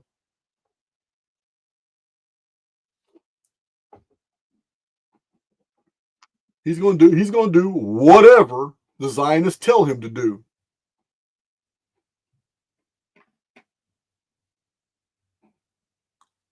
Yeah, I'm not the one, guys. Don't get me talking about Trump. I voted for him in 2020. I voted for his ass. That was before I knew all the history and everything he's been involved in and who he is. I was like, oh man, I voted for the devil. It doesn't make Kamala holy. It doesn't make her the better pick. It's just it's not even a matter of the lesser of two evils. It's literally you're not ever going to have the power to vote for anybody who is worth the position. No. Before they even begin to run for office, they've already been pulled aside. They've been given the business. They've either accepted the terms or not. If they don't accept the terms that are laid out for them by the Zionists, they are not going to be given any money for political running. It's just not going to happen.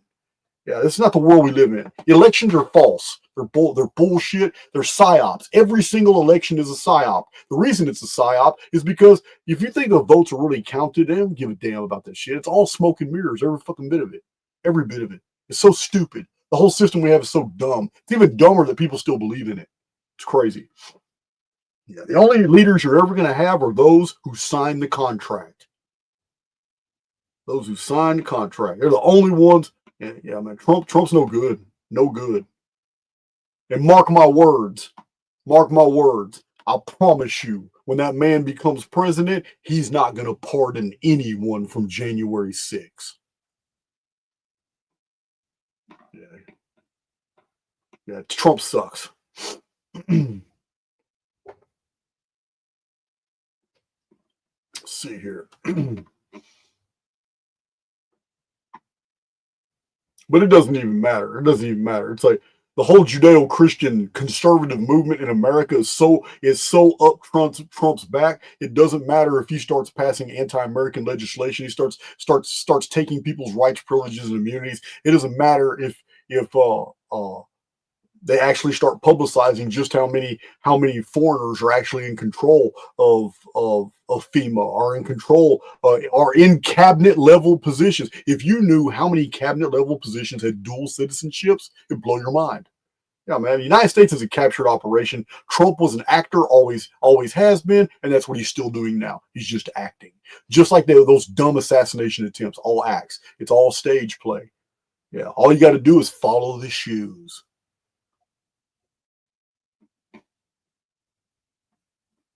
All right. Just follow the shoes. The shoes will always tell you. All right, now I'm gonna go back into sharing. We're almost done with the.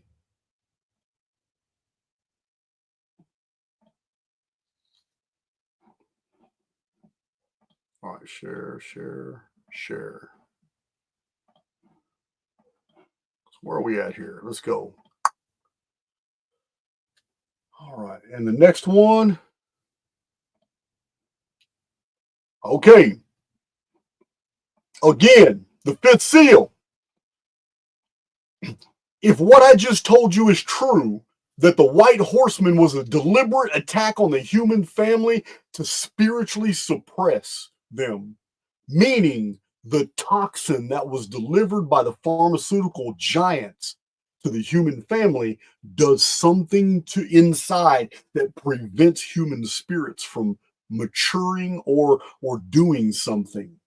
And then the second seal also is to be spiritually interpreted with the physical manifestations that are going on. The third seal, the black horseman, does the same thing. It's a dual. Everything has a physical interpretation of what's going on in the world and a spiritual interpretation, and both are true.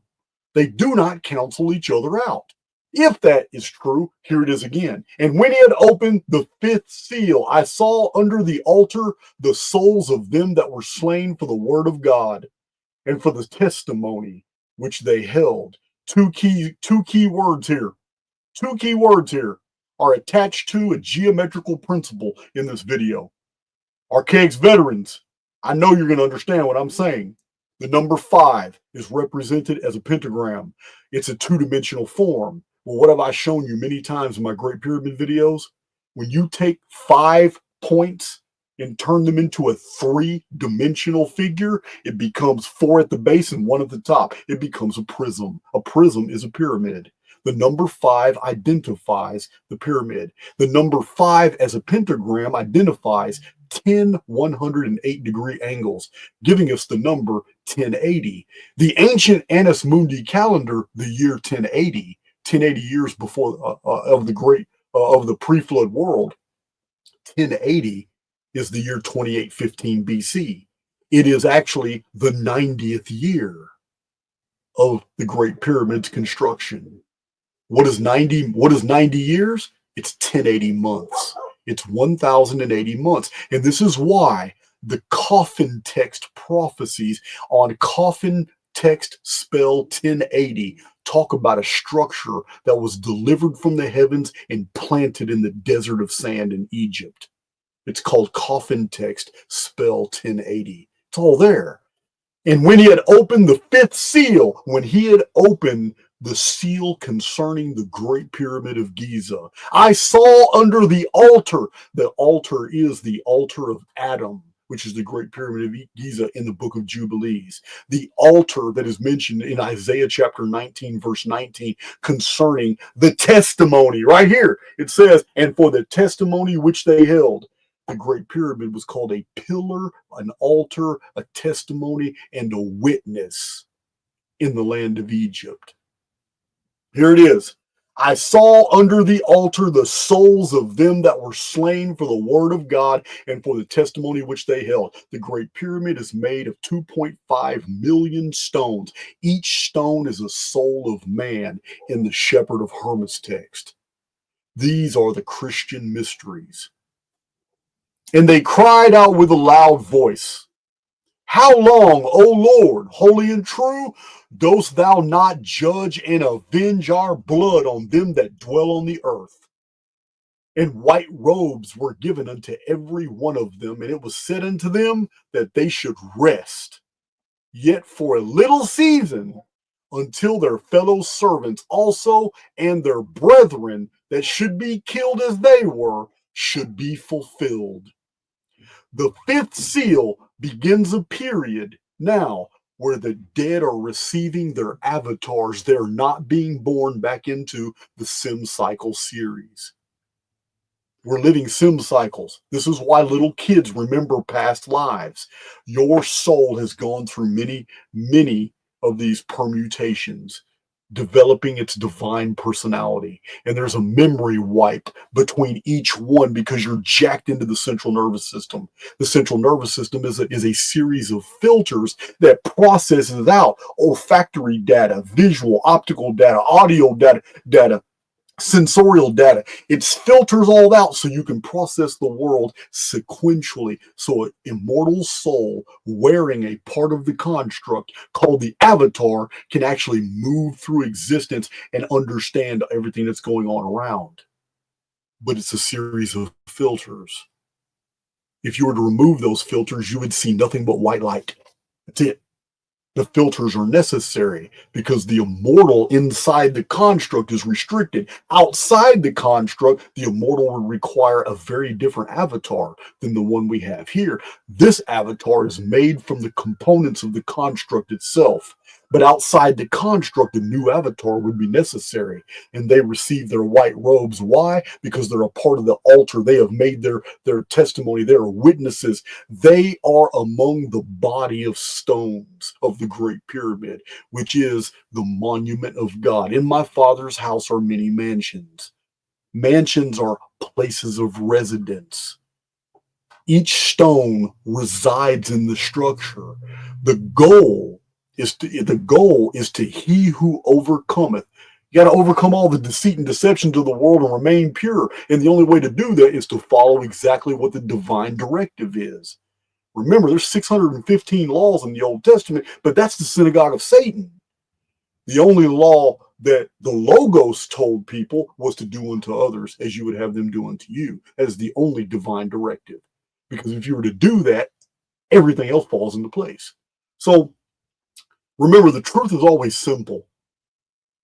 The Old Covenant, the 615 laws of the synagogue of Satan, that is where all the complexity is. And complexity is always a cover for deceit. All right, let's go with. All right, that was the fifth seal. We're gonna get more into the fifth seal. I mean, what's going on there? But those are the new avatars. Starting after the four horsemen are over with, when people die in the construct. I'm going to tell you right now when it is. This fifth seal is the period. It's the period from 2036 to 2040. Those 4 years, that Olympiad right there, that's an Olympiad, 2036 to 2040. And that period right there is when those who are exiting the construct are not coming back. Not coming back. Given new avatars. And being sequestered somewhere else. One of my dogs is going off. Hello, West London. OR Busy. I don't think I've ever seen your name before. Okay, moving on up. He had opened the sixth seal, and lo, there was a great earthquake, and the sun became black as sackcloth of hair, and the moon became as blood. And the stars of heaven fell into the earth, even as a fig tree casteth her untimely figs when she is shaken of a mighty wind. And the heaven departed as a scroll when it is rolled together, and every mountain and island were moved out of their places.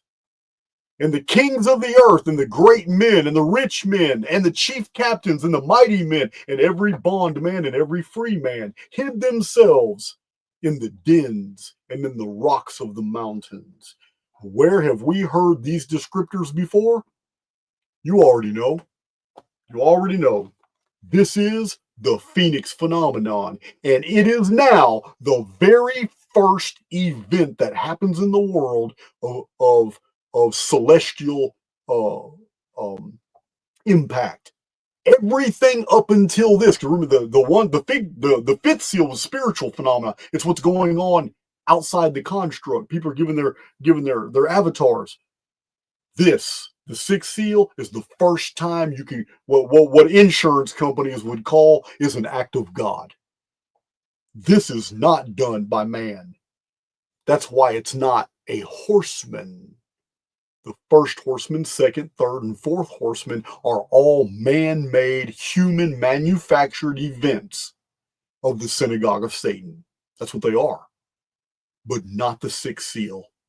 The sixth seal is the very first event now that afflicts the world and has nothing to do with human technology and kingdoms of the world or any acts at all. It's also the Phoenix phenomenon, which I have documented on my channel.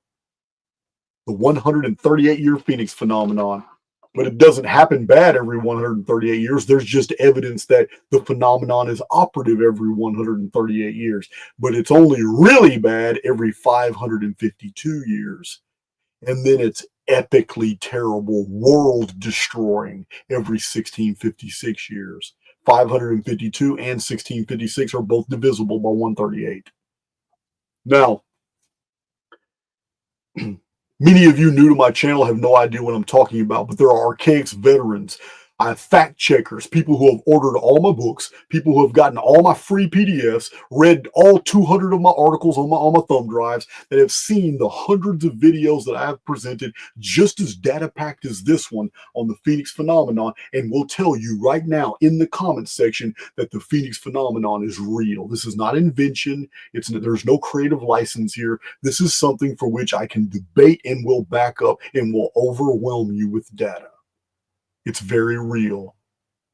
You've got 5,994 days until it happens again in May 16th, 2040. This is what's going to happen May 16th in 2040.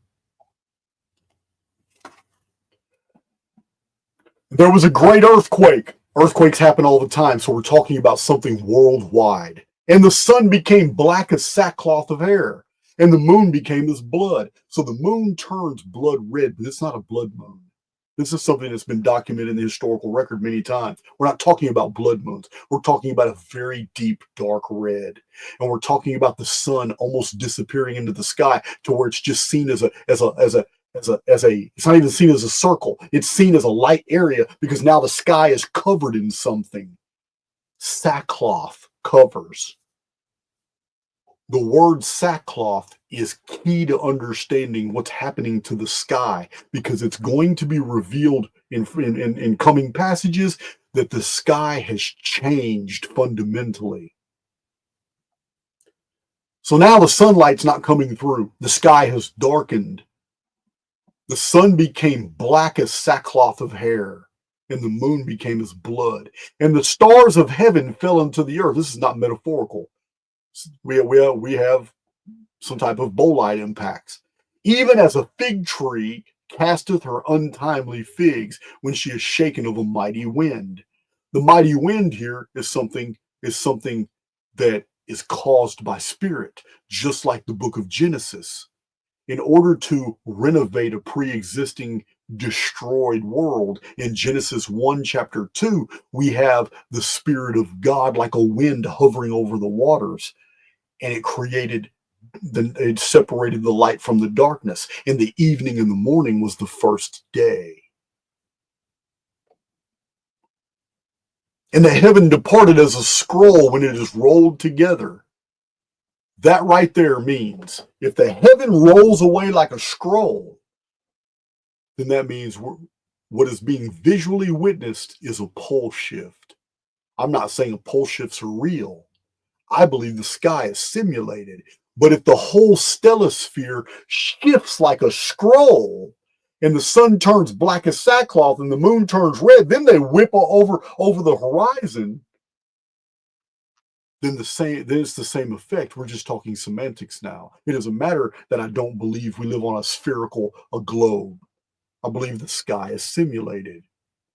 So the heaven departed as a scroll when it is rolled together, and every mountain and island were moved out of their places. Same thing that happened in 1687 BC in the Ogygian deluge. This is why Tiwanaku was 12,000 feet elevation with Lake Titicaca, which used to be a part of the Pacific Ocean. How do we know? Because Lake Titicaca has freshwater seahorses, freshwater octopi, freshwater sharks, and freshwater other marine creatures that could have never developed at 12,000 foot altitude, meaning the Andes Mountains were thrust up as other areas of the Pacific around India lost whole cities when they suffered subsidence. This is what happens. That was a Phoenix year too, divisible on the 138-year timeline. And there's been many, many other historical incidents of the same thing occurring. This is the Phoenix phenomenon. And the heaven departed as a scroll when it is rolled together. This is your Ben Davidson type of pole shift. This is what you got right here. This is May 16th, 2040. And the kings of the earth and the great men and the rich men and the chief captains and the mighty men and every bondman and every free man hid themselves in the dens and the rocks and caves. You notice it didn't say the poor, the destitute, the starving. No. Remember, 1/4 of the world was killed out. They were the sacrifice necessary for 75% of the world ruled by the Synagogue of Satan to live prosperously. How do we know? Because the book of Revelation calls the survivors of Sodom. That's what the name. This is the name for the beast kingdom of the Antichrist developing that will live through these events and move into the Great Tribulation. There's Sodom. It's a hedonistic society. The synagogue of Satan, Satan will actually boost the economy, create great wealth for everyone, all kinds of things, and use that to spiritually murder the people of the earth. This is what's really being conveyed in the book of Revelation. And now, in May 16th, 2040, this massive, epic civilization of hedonism, this new Sodom and Gomorrah, comes to a halt because the entire infrastructure is taken out. The Phoenix phenomenon completely ends. The electrical grid, the infrastructure, all that stuff's over with. It's done. There's still going to be a high survival rate. The majority of the people in the world will survive this. As a matter of fact, Revelation says it only affects 1/4 of the world's population. So let's see. Okay, now, chapter 7, immediately after the sixth seal is broken, chapter 7 of the book of Revelation has something very interesting. This is the very next verse. And after these things, I saw 4 angels standing on the 4 corners of the earth, holding the 4 winds of the earth, that the wind should not blow on the earth, nor on the sea, nor on any tree. Okay, the descriptors here are in triplicate, meaning you need to pay attention.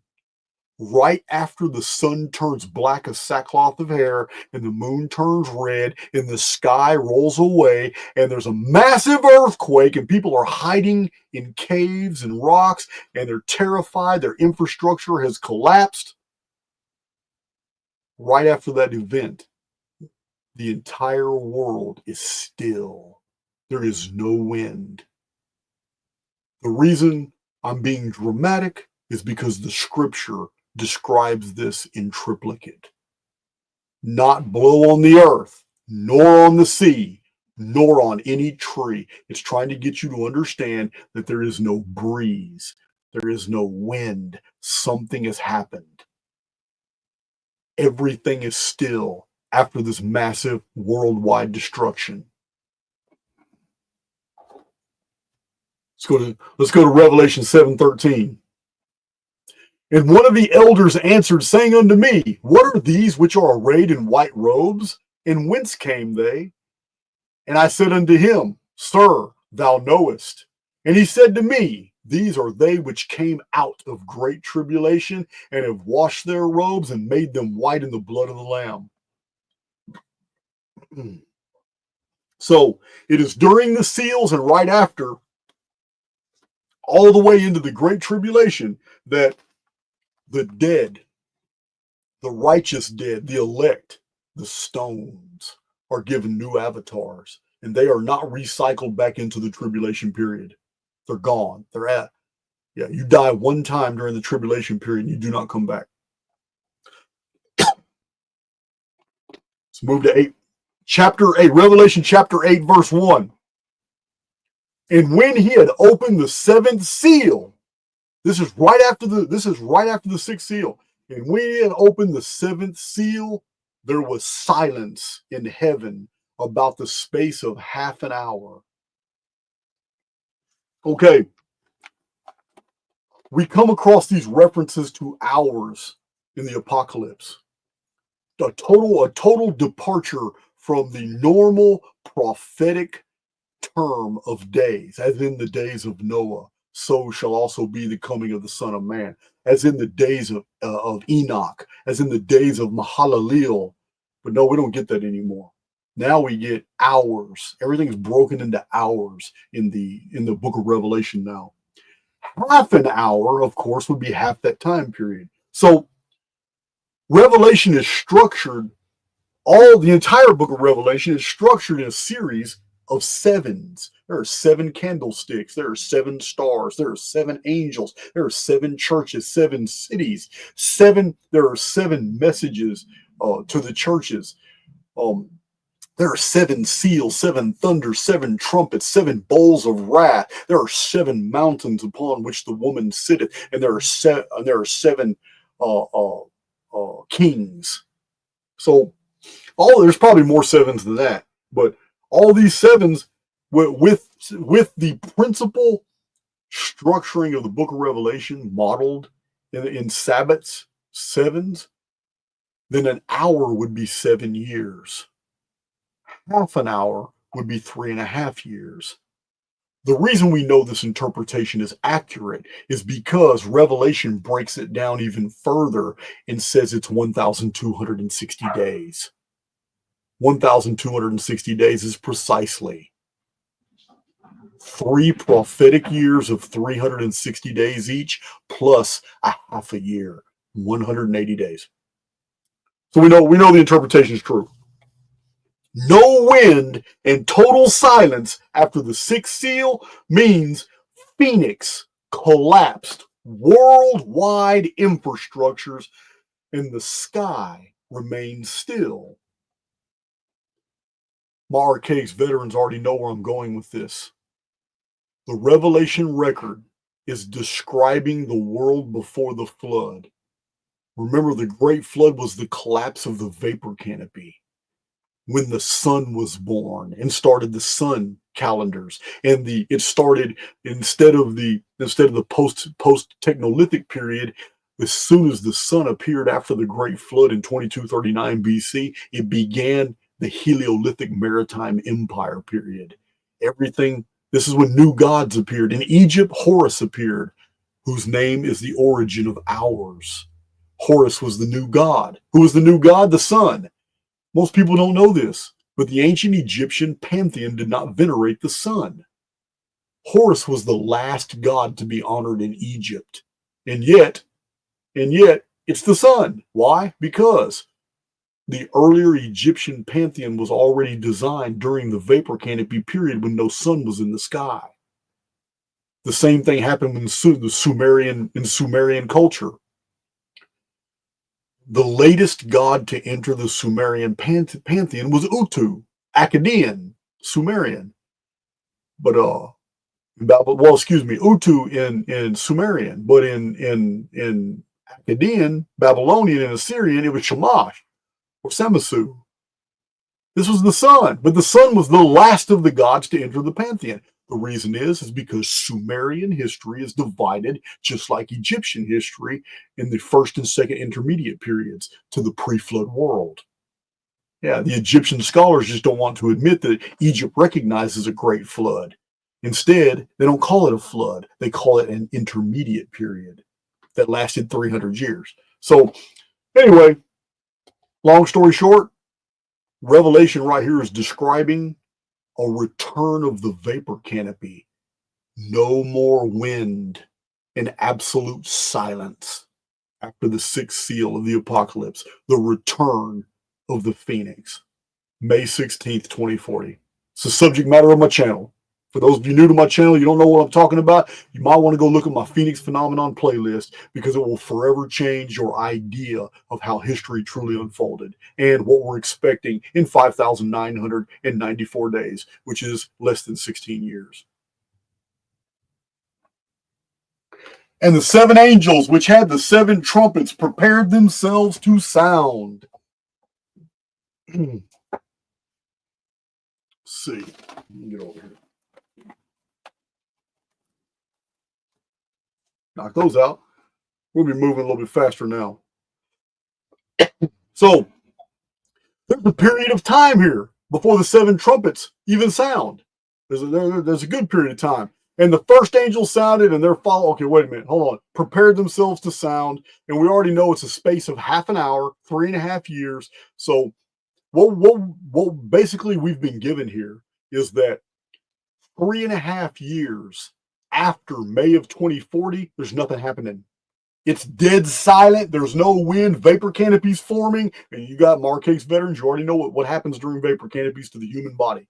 This is what's going on. Now, the seven trumpets follow, but the seven trumpets start 3.5 years, half an hour, 3.5 years after the seven seals are done with. So the seventh seal isn't in 2040. It's sometime afterward. So, and the seven angels which had the seven trumpets prepared themselves to sound. This is the seventh seal. And then the first angel sounded, and there followed hail. And fire mingled with blood, and they were cast upon the earth. And the third part of the trees was burnt up, and all the green grass was burned up. There's nothing spiritual to interpret this. This is a part of the Great Tribulation. This is the introduction to the Great Tribulation. However, it is not as the Judeo-Christian model purports. It's not. The seven trumpets are describing a singular event.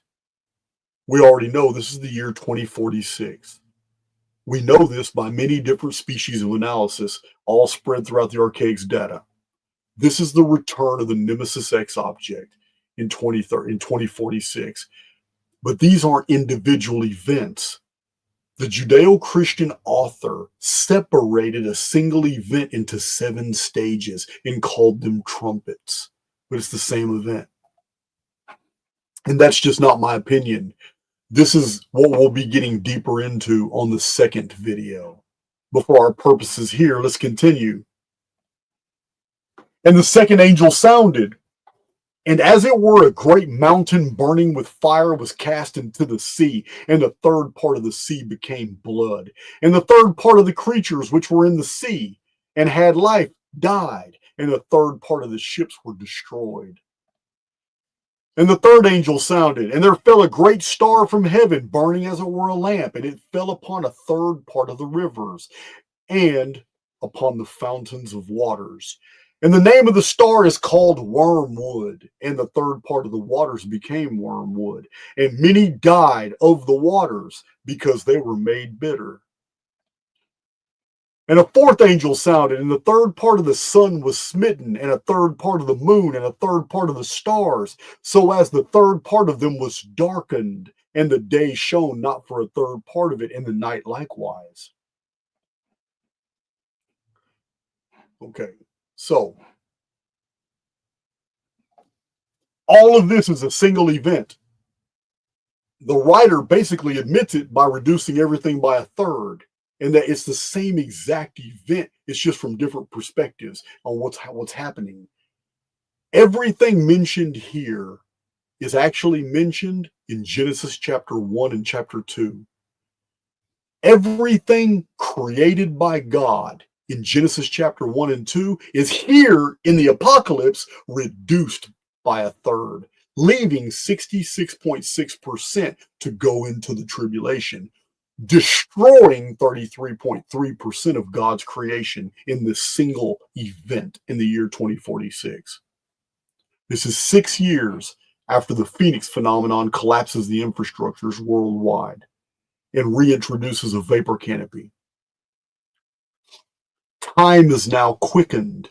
2046 is the fulfillment of the 13 Bactans of the Mayan long count.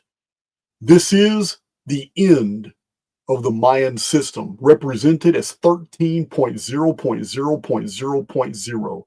This means that since 3113 BC, the beginning of the Mayan long count, 13 epochs called Bactans, each 144,000 days long, for a total of 1,872,000 days, is complete and finished in the year 2046.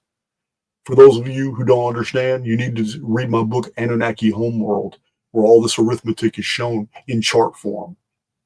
But you can take it to the bank that I have been fact-checked by hundreds of people that all understand that the arithmetic hinges upon the fact that in 713 BC, every civilization in the world changed their calendars from 360 days to 365. Within 7 or 8 years, they began to modify it from 365 to 365.2. Within 100 years, many civilizations understood that the new year was 365.25 days. The older year was 360, as in 360 degrees of a perfect circle. A cataclysm in 713 BC. It's mentioned in the book of Isaiah, and it's mentioned in the book of 2 Kings, when the sun stopped moving across the sky and retrograded 10 degrees. As it did it, a lightning bolt shot from the sky and vaporized 185,000 Assyrian soldiers under the Assyrian king Sennacherib, who were returning from Egypt from a campaign, and they were passing by way of Judea when it happened. So this is what is being described here is a whole new calendar. This is why the prophecies concerning the Antichrist say that he will change times and seasons. He will introduce a new calendar. He's going to have to introduce a new calendar, because if you reduce the sun, the moon, and the stars by a third, you can say that that's a vapor canopy doing that, but you can't say that about day and night. The scripture is very clear. 1/3 of the day is going to be removed. If you remove 8 hours from a day, it leaves a 16-hour day, which is going to change the metabolic rate of humans. It's going to completely, fundamentally alter our genome. But that's not all, because if the year is also going to be altered, going to be reduced, then we have another problem, because now a 365 day year is 243 days. If you reduce the sun, moon, stars, day and night by a third, you have changed the year to 243 days, and you have changed the day to 16-hour days. All this is done under a vapor canopy, which is also introducing more changes, such as the ability of humans to rapidly heal in real time. You have to go into my vapor canopy videos to know what I'm talking about. So we are moving right along. So let's go Matthew 24 through. I don't have Matthew. Oh yeah, I do. Yeah, maybe I don't. I never marked it. So I want to do that real quick. It's telling me, I didn't photograph it, but it's telling me to look at Matthew 24:3. So I'm going to do that real quick. I'm going to read it to y'all.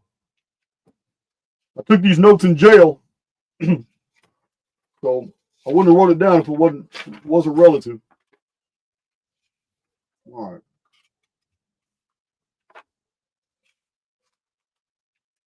What do it say? Okay. And he sat upon the Mount of Olives. The disciples came unto him privately, saying, this is Jesus, tell us, when shall these things be? And what shall be the sign of thy coming and of the end of the world?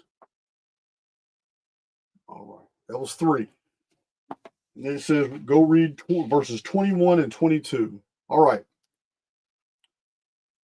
And Jesus said, for then shall be great tribulation, such as was not since the beginning of the world to this time, no, nor ever shall be. And except those days be shortened, no flesh would be saved.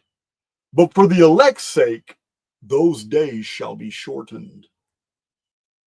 Wow. So Jesus actually mentioned the abbreviation of time. In eschatology, a lot of people refer to it as the quickening.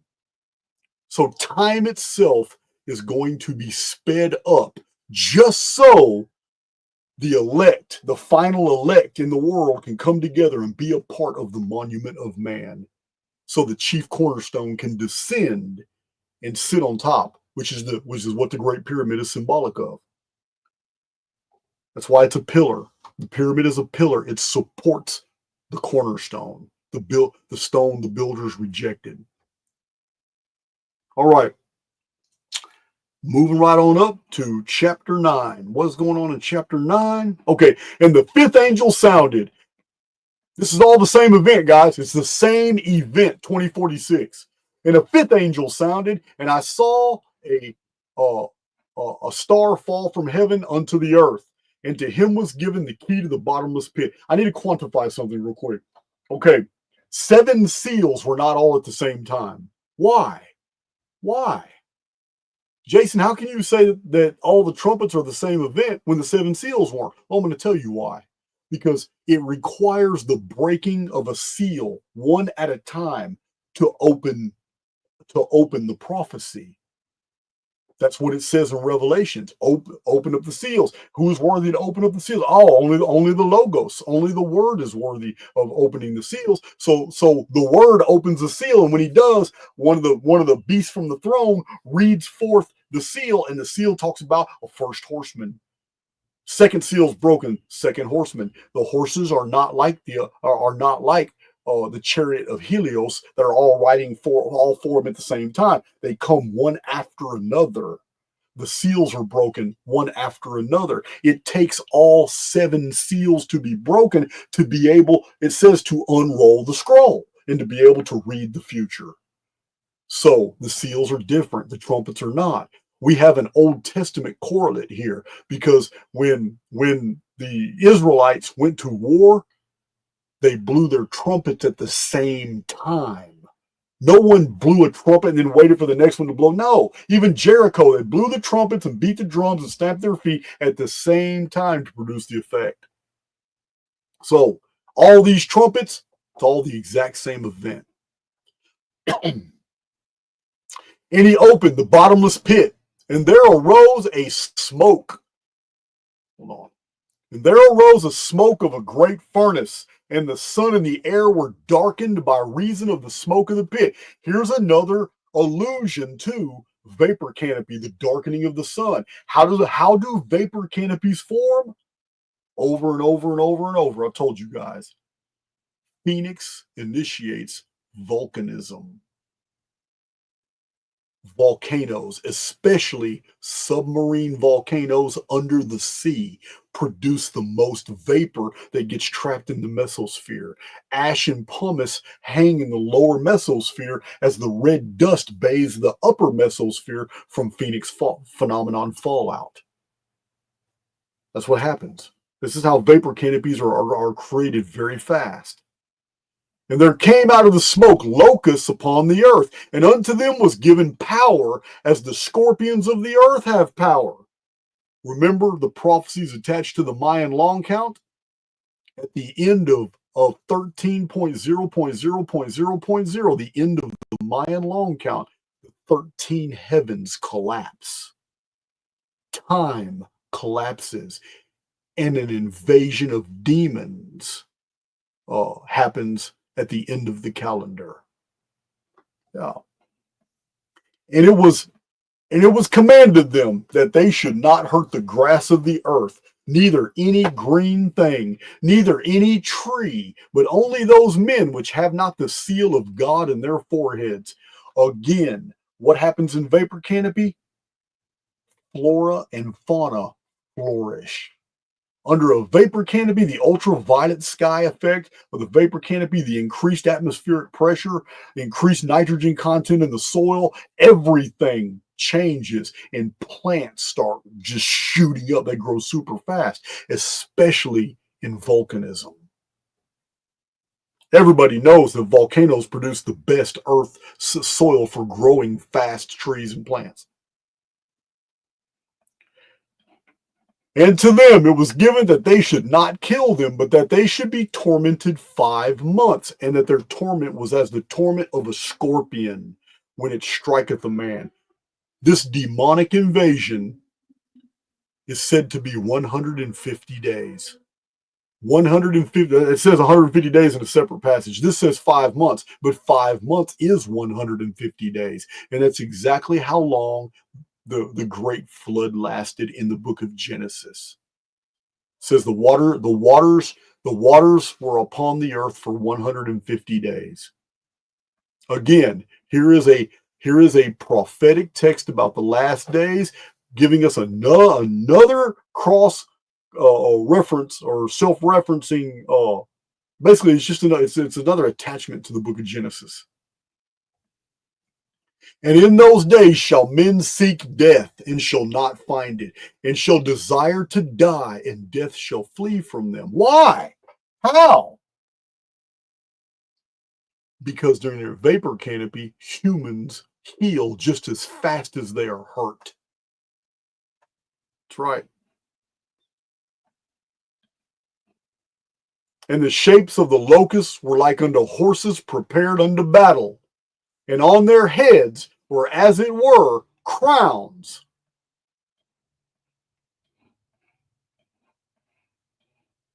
Like gold, and their faces were as the faces of men. And they had hair as the hair of women, and their teeth were as the teeth of lions. And they had breastplates as it were breastplates of iron, and the sound of their wings was as the sound of chariots of many horses running to battle. And they had tails like unto scorpions, and there were stings in their tails, and there was power. They had the power was to hurt men for 5 months, 150 days. And they had a king over them, which is the angel of the bottomless pit, whose name in the Hebrew tongue is Abaddon, but in the Greek tongue hath his name Apollyon. Well, there you go. There you go. We have in the Greek, we have the opening of Acheron, the level of hell, Hades. Acheron is open.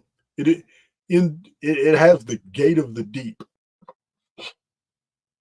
So the sun and air darken, though. I need to go look at verse 2.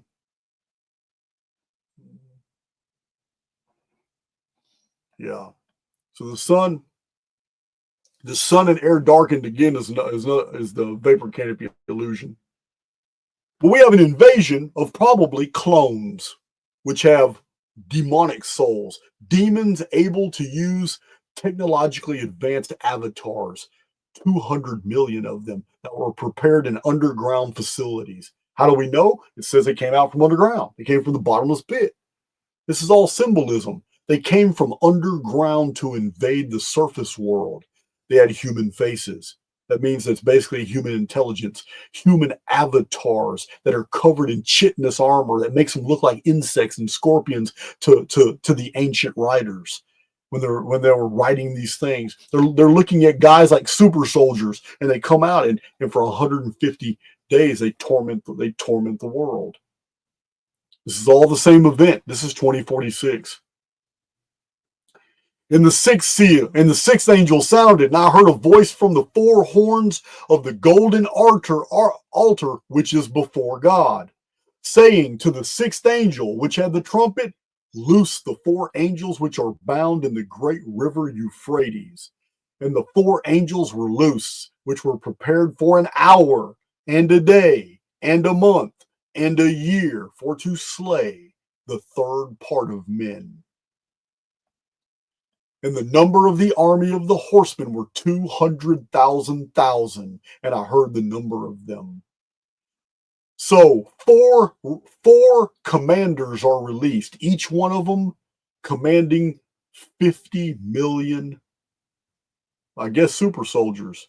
And they go throughout the world, and they kill a 33.3% of the human race, leaving 66.6% of the human race behind to enter the beast worship and beast kingdom. But that's not really technically right, because the 7 seals reduce the world's population by a quarter.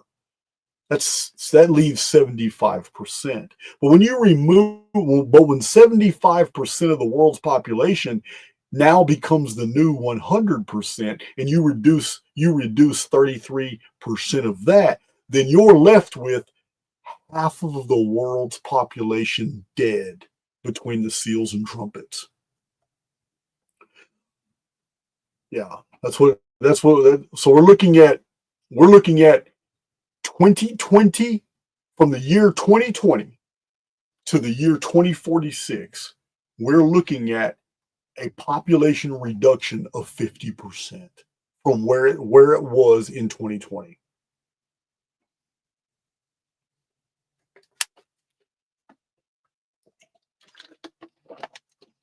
Which kind of makes sense. If no new souls of the elect are coming in, then that means those many of them that are being born after 2036, many of them being born after 2036, those aren't righteous.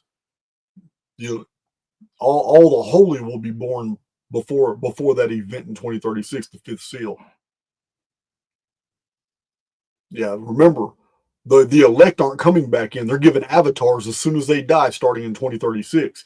Therefore, there's not going to be enough souls coming back in. All right, so let's move from this one, where I got my notes. All right, we're going to 10:7. I don't know what that is. Oh, the power of their mouth and their tails. I just read all that. I didn't know I had a second picture of it. Okay. But in the days of the voice of the seventh angel, when he shall begin to sound, this is the seventh trumpet, the mystery of God should be finished, as he hath declared to his servants, the prophets. What it's describing here is the phenomenon, well, not the phenomenon, but the dictate in the book of Revelation that basically says, let him who be just still. Let him who be unjust continue to be unjust. Let him who be evil still. Yeah, what it's saying is once the seventh trumpet is blown in around 2046, it doesn't even matter what you do anymore. Your fate has been set. Either you're going through the great tribulation and you're going to die and suffer and all that and get looped right back in and just continue to get looped right back in until the full systemic construct reset that takes you back to Genesis and starts the whole program over again. Or you've already passed all the tests. To him who overcometh, I will make him a pillar in the temple of my God. To he that overcometh, I will give him a white stone with a new name. It doesn't matter after the seventh seal, after the seventh trumpet, it doesn't matter. Your fate as either going to participate in the exodus out of the construct, or if you're going to loop back in to try it again. So doesn't even matter anymore. Let's see. 10:7. All right, that was Revelation chapter 10, verse 7. And here's chapter 11. Here's chapter 11, verse 15. And the seventh angel sounded, and there were great voices in heaven saying, the kingdoms of this world are become the kingdoms of our Lord and of his Christ, and he shall reign forever and ever. Okay, there is a transference of title here. This is the event, the mystery of God, where it's basically saying it doesn't even matter. If you're evil, just continue to be evil. It doesn't even matter. You're getting looped right back in. If you're not, it still doesn't matter because you have already been sealed. And if you have been sealed, then that means you have been found as worthy building material. And upon your death, you will be inserted into the monument of man. It's symbolic. To be a part of the monument of man means you're worthy to support the chief cornerstone, the stone the builders rejected, the head of the corner. So, all right. Let's move to chapter 11, verse 3 through 5. And I will give power unto my 2 witnesses, and they shall prophesy 1,260 days, clothed in sackcloth. Okay. These are the 2 olive trees and the 2 candlesticks standing before the God of the earth. Earlier in a verse, we saw that what stands before the God of the earth is the great altar of souls. We know what the altar of souls is. It's the Great Pyramid. Each stone a soul of man. The Great Pyramid is called the witness and the testimony and the altar at the middle of the earth. You're looking at something it's veiled. This is veiled in great, man, it's such perfect misdirection. Only an adept would have been able to read this and understand that it's talking about the Great Pyramid under the vapor canopy. And I will give power unto my two witnesses. There are two great pyramids side by side. Those are the two witnesses. Those are the two ancient pillars that supported the heavens. One of them is missing the chief cornerstone. And I will give power unto my two witnesses, and they shall prophesy they shall prophesy 1,203 score days, clothed in sackcloth. Wait a minute. You said sackcloth? Why'd you say sackcloth? I'm going to show you why. Let's go to my second file here. Why did he say sackcloth? What was the Phoenix seal? The sixth seal? The sixth seal, 6 being the number of man. And lo, there was a great earthquake, and the sun became black as sackcloth of hair, and the moon became as blood. And there was no wind, and there was a silence in heaven for 3.5 years. What happened? Sackcloth is the symbol here for vapor canopy. Phoenix volcanism has now clouded the canopy. Can't see the sun, the stars, the moon, all visibility's been reduced. The exact same symbol is used right here. It's used right here. And I will give power unto my two great pyramids, and they shall prophesy. They shall convey information. 1,203 score days. Clothed in sackcloth underneath the vapor canopy. Many times in my Great Pyramid and in my Phoenix research, I have given you guys evidence that the Great Pyramid is specifically designed to put off a sound, like a giant horn blast or trumpet blast. It's also a container. The book Second Esdras calls it the 203 books. Why? The Great Pyramid has 203 courses of stone. What is a book? It's a container of knowledge. That's what it is. Here it is. For 3.5 years, the Great Pyramid is going to convey information under a vapor canopy to a tribulation world, a world going through or just entering Great Tribulation, clothed under a vapor canopy. Now, I've also provided much evidence showing you that the two great pyramids are the stone symbols of the tree of life and the tree of knowledge of good and evil.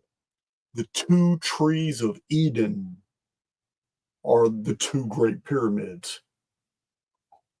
These are the two olive trees and the two candlesticks standing before the God of the earth. In the book of Jubilees, we have a description of the Great Pyramid at the middle of the earth. It is before God's throne. It is a testimony and it is a witness. But the Great Pyramid was actually called El Kahudi in ancient Arabic. El Kahudi means the lights. It's a candlestick. It's meant to emit light. It used to be covered in white gleaming limestone. And when the sun shone on it, people would be blinded for 40 miles away. It looked like a building that was descending from the heavens, because as pilgrims for thousands of years approached the Great Pyramid before the 14th century AD, when the white limestone was stripped off of it, as pilgrims even 40 miles away approached, it looked like a building floating in the ground because of the heat condensation coming off the ground. And the closer they got, the closer it came to the ground until they got right up on the Giza Plateau and can see that it was on the ground. The visual effect in ancient times was a building being let down by God onto the land of Egypt, because from great distances it was always floating in the air.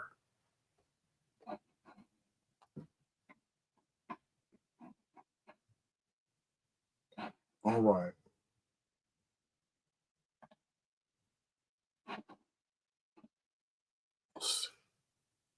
Okay, and if any man will hurt them, fire proceeded out of their mouth and devoureth their enemies. And if any man will hurt them, he must in this manner be killed. Pyramid means fire in the middle. The Great Pyramid is a technolithic artifact.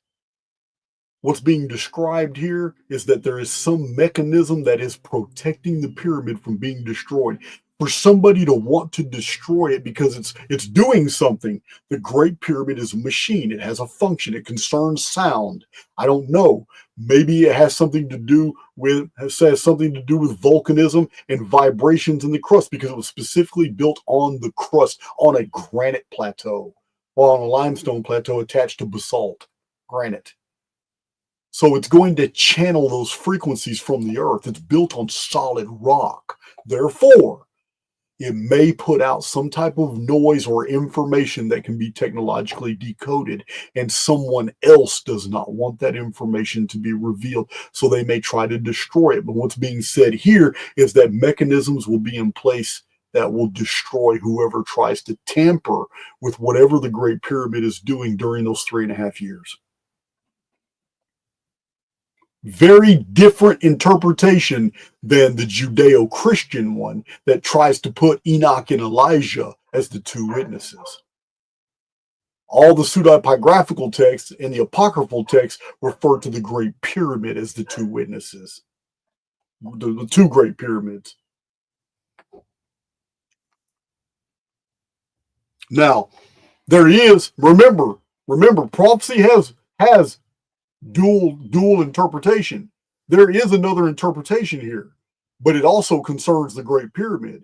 The other interpretation here is that the two witnesses are male and female elect, those who are going to be introduced into the family of God. They have been found to be acceptable building materials at this time, and they're going to be empowered for 3.5 years. It's not two guys like Enoch and Elijah. It's a whole collection of basically elect, those who have been bought, those who have been redeemed, those who are going to make their exodus from the construct, who have received new avatars. They are empowered for 3.5 years to produce whatever message.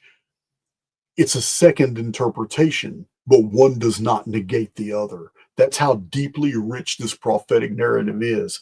They're both true.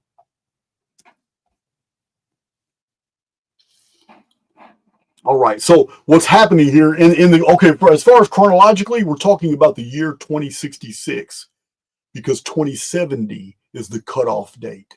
2070 is when the number of the redeemed is fulfilled. 2070 is when the number of the stones are complete, and it begins what's known as keystone geometry. There are only 36 years remaining until the return of the chief cornerstone. So this is keystone geometry. Those who have read my book, Anunnaki Homeworld, will understand. Return of the Fallen Ones would understand the keystone geometry concept. The 3.5 years is from 2066 to 2070. 2070 is a Phoenix number. It is divisible by 138. So where are we at? Let's go look at, did I already read? That's 3 through 5. Let's see, 18. Okay, 11:18. Revelation chapter 11, verse 18. And the nations were angry, and thy wrath is come, and the time of the dead, that they should be judged, and that thou shouldst give reward unto thy servants, the prophets, and to the saints, and them that fear thy name, small and great, and shouldst destroy them which destroy the earth. Who's that? So the kinsman redeemer is coming to destroy them who destroy the earth. Well, who is that? We were introduced to him in the very beginning, in the intro. They're called the Synagogue of Satan. That's who they are. These are who the elite work for. Many of them are the elite. That's 11:18. All right, now, prophecy should be nations were angry. Okay. This is the year 2070. This is when the population, those who are represented by the stones of the Great Pyramid, each stone a soul of man. This is when they are absolutely sealed, and it's done. So what is this? This is Revelation chapter 12. We're not going to read it. I'm not going to go in here. I'm just going to read the very first verse. And there appeared a great wonder in heaven, a woman clothed with the sun and the moon under her feet, and upon her head a crown of 12 stars. This is all astrological. It's designed to provide a date. That's what this is designed to provide. Now, Chief Ironbush came on my channel, and he broke this down and showed that in the constellations, this is actually fulfilled in 2046. I thought that was pretty interesting.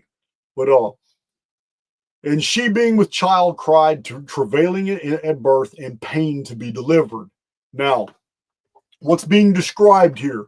The woman here are the believers, humanity. They're oppressed. They're chased by the dragon, and they're going to be forced into exile by the beast and the false prophet. But the woman is in travail. The woman is in travail. She's going to be giving birth to an entirely new avatar. And there are 144,000 of these very final saints. They are represented in the fact, it is a well-known scientific fact, that once the Great Pyramid is completely done, just like in ancient times, it took 144,000 100-inch thick, 20-ton white limestone casing blocks to protect it and cover it up. And in the 14th century, because of an earthquake in 1302, 1303, and again in 1307, earthquakes destroyed the facade of the Great Pyramid, cracked it all up, dislodged some of the casing stones, and the local Arabic and Muslim population took a whole bunch of that white limestone and used it for ballast under roads and stuff in the deserts, and used it for building materials and refuse, and they just broke it all up. And we know this is factual because 4 of those white limestone casing blocks have been found, and they're still attached to the very bottom of the Great Pyramid. The Muslim extraction engineers never removed all the rubble from the labor, and the rubble had buried them and preserved them for scientific analysis. Going by the measurements of those 4, it is known that it takes 144,000 casing blocks to cover the Great Pyramid. The apocalypse means to uncover, to unveil. Apocalyption means to uncover. So the final 144,000 born into the tribulation period are born by humans that are believers, humans that are waiting to be a part of the monument of man, that are going to be making their exit from the construct. They are the woman in travail, and when they give birth to these last 144,000, it's these 144,000 that basically instruct the rest of the world as to why they're about to go through the Great Tribulation. It's almost as if it by divine decree, out of the mouth of babes, you get the truth. Well, what's interesting is that this 144,000 is Man, what was I going to say about the mouth of babes? In the book of Second Esdras, we are given a glimpse into the tribulation period, and it literally says that babies will come speaking out of the womb. They'll grow fast. They'll be uh, um, uh, babies will get up, walk around, and run and speak way before an infant can do that today. They will grow up and be strong. How is that possible? Because Second Esdras is describing what the human condition is like under a vapor canopy. So it's really interesting that the 144,000 are the final. They are not going to live long lives. None of them are. They're born in the apocalypse period, tribulation period, and they die in the tribulation period. They're very young. They're youth. They are the youngest of the elect, and they're all the final ones to die. And they die all basically in the same 3.5 year period until the year 2070. And in 2070, everything is sealed. Great Pyramid is done. The Monument of Man is now able to support the chief cornerstone. And every stone has been weighed in the balances and found that it's acceptable building material. And this is all, as this huge metaphorical story is all talking about how the beast kingdom, through the pharmaceutical industry, through all these things, is trying to stop the birth of these final 144,000, because they're the ones that seal the deal. They are the final additions to the Monument of Man. They are the 144,000 white gleaming casing stones that lock the monument down. And it is the completion of the spiritual Great Pyramid that actually finalizes and sets the Great Tribulation onward. It's the key that unlocks the Great Tribulation, and everybody in the Great Tribulation are going through it. They're going through it. So all this is about, it uses the languages of antiquity, talks about the great dragon, the old serpent called the devil and Satan, which deceiveth the whole world. And he was cast out into the earth, and his angels were cast out with him. This is all, it uses all the language of Genesis. Everything in here is the language of Eden and Genesis. Talks about the great flood and how the dragon was wroth with the woman. The woman is the diminishing group of believers that are still alive in the tribulation period. Those who have pretty much awakened and realized what's going on. And there it is. So let's see, what's the next part? Oh, then you got Revelation 13. Revelation 13 is interesting. This is the war against the saints. I want to see 13:15. This is the great beast with 7 heads and 10 horns and 10 crowns, and comes out.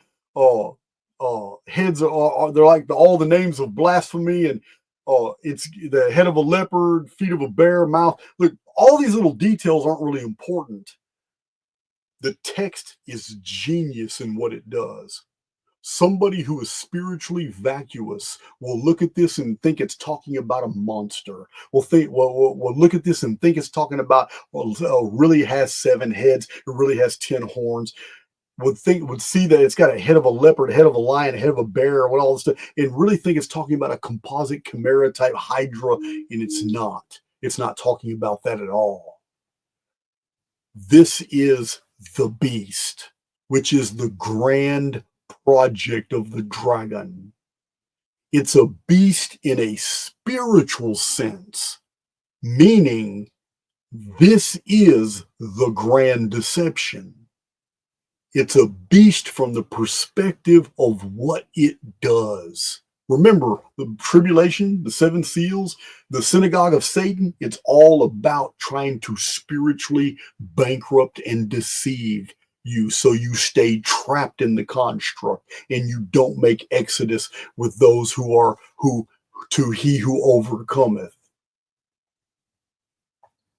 What's being really described here is the manufactured appearance of a God on earth who's acceptable to everyone, who performs miracles and says all the things that you would expect a Messiah to say. Gonna completely fool the world. This is not the description of a monster in the physical sense. It's describing almost like the return of Jesus of Nazareth. And it's so perfectly timed because 2070 is the exodus of all those who believe, of all those, the 144,000. There's going to be, remember the Phoenix phenomenon does this a lot in historical record. There is going to be a vanishing of avatars. People are just going to disappear, go. And that event is going to be used by the dragon, the Synagogue of Satan. That event is going to be used by them to fool the rest of the world that something holy or something magnificent has happened and that they can tell you what it is, but they're not going to tell you the truth. This beast here is the return of a false Messiah that's going to fool the entire world with lying wonders and all kinds of stuff like that. This is chapter 13. The beast is a false god warring against the saints. And I want to read verse 15. I need to find that. 13:15. And he had power to give life unto the image of the beast, that the image of the beast should both speak and cause that as many as would not worship the image of the beast should be killed. And he caused all, both small and great, rich and poor, free and bond, to receive a mark in their right hand or in their foreheads. Well, let's go back to Eden. Let's go back to Genesis. What do we find? We find that humanity, Adam and Eve, were made in the express image of God. So if Revelation is using Genesis as a cipher, then we have to say that right here, and he had power to give life unto the image of the beast. He did not give life to the beast. He gave life to the image of the beast. Humans are not a final product. We are pilgrims and sojourners and avatars here to pass through the construct until we make our exodus to receive the avatars that we're worth. And we do that when we overcome the spiritual deceptions of the construct. And he had power to give life unto the image of the beast. Means that something here is false. Could it be a clone? Will the entire world be deceived that Jesus has appeared in the flesh and yet it's a clone and technology is what's being used to perform the miracles? I'm asking you. Don't say I said it. I'm just asking you. What is the image of the beast? If humans are made in the express image of God, but we're not God, we're made in the image of God, then is the image of the beast also a human avatar that is disguised as something else? Let's see. So let's look at 2 Thessalonians 2, 3 through 11, and we'll be finished with the third page. Yes, we will. 2 Thessalonians 2, 3 through 11. Let no man, well, let's blow this up. Let no man deceive you by any means, for that day shall not come, except there come a falling away first, and that man of sin be revealed, the son of destruction, the son of perdition, who opposeth and exalteth himself above all that is called God. That's the beast. He opposeth and exalteth. This is the beast. Or that is worshipped, so that he as God sitteth in the temple of God, showing himself that he is God. This is the image of the beast that's given power. This is a Jesus figure who is provided to the world as proof that God has returned to the world. It's a false Christ. It's an antichrist. Remember ye not that when I was yet with you, I told you these things? And now ye know what withholdeth, that he might be revealed in his time. For the mystery of iniquity doth already work. Only he who now letteth will let, until he be taken out of the way. Talking about the Holy Spirit. Talking about God is the one restraining the synagogue of Satan from doing everything it wants to do right now. And then shall that wicked be revealed, whom the Lord shall consume with the spirit of his mouth, and shall destroy with the brightness of his coming. Even him whose coming is after the working of Satan, with all power and signs and lying wonders, and with all deceivableness. Oh, that's it. But yeah, this passage right here in 2 Thessalonians chapter 2, verses 3 through 11, that's exactly what's being described here. The beast, the son of Satan, is going to be masquerading as probably Jesus. And they're going to use this rapture, resurrection, Exodus type event in their favor. They're going to use it in their favor. Man, moving on up. Moving on up. Okay, we're good. Told you it's going to be a long video. Let me get back here before we move forward anymore, because some of this is paraphrased, so it's going to go faster. Appreciate you guys for hanging out. We got 3 hours in. I believe we'll be done before 4 hours. Appreciate you hitting that like button. You know it's not necessary, but I do appreciate it. But we got some aha moments. We got some aha moments coming up. Trying to get to the bottom of my chat. All right.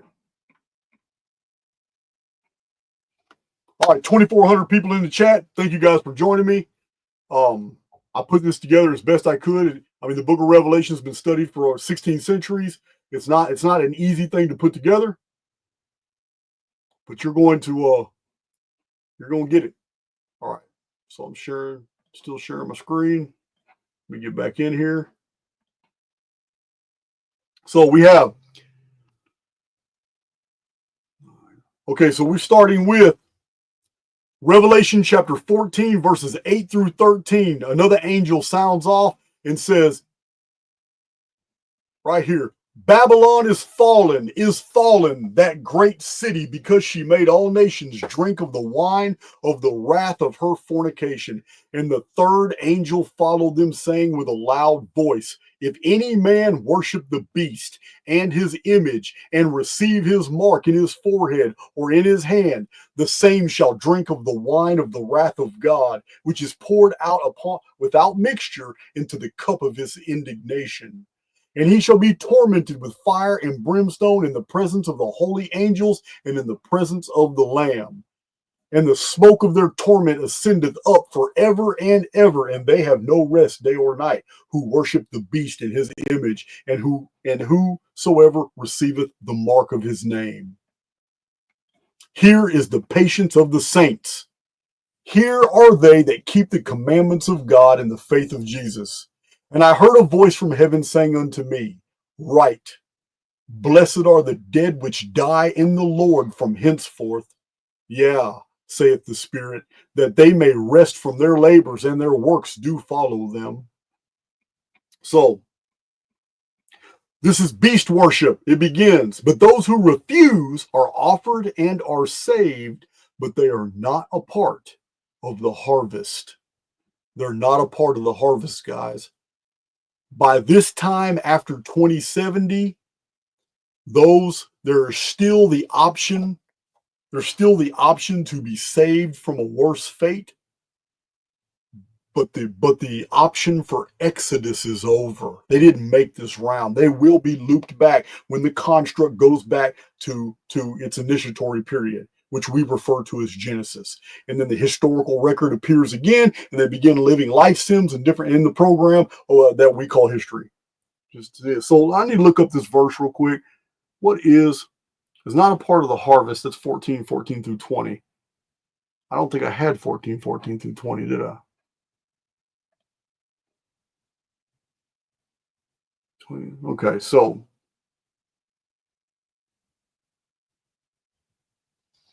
no one can enter the sanctuary until tribulation is over. It's 15:8. I need to see that.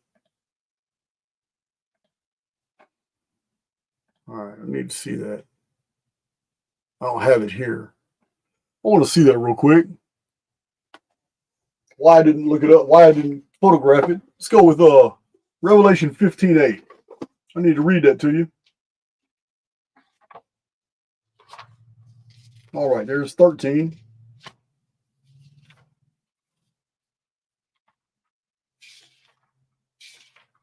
Just a second. All right. Revelation 15:8. And the temple was filled with smoke from the glory of God and from his power, and no man was able to enter into the temple till the 7 plagues of the 7 angels were fulfilled. Okay, so there was a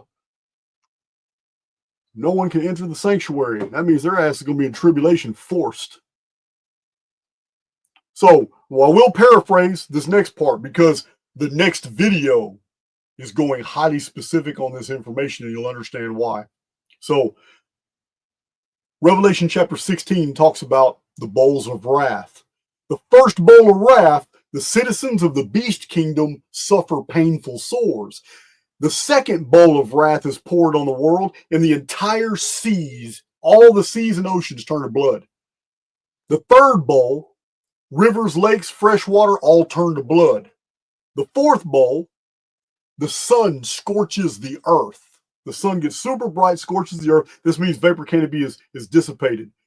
The fifth angel sounds, and the beast kingdom is plunged into absolute darkness. Maybe the sun went into nova. Sixth bowl, the Euphrates dries up.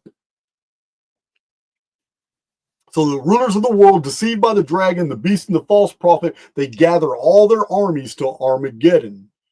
This is the very 7th bowl.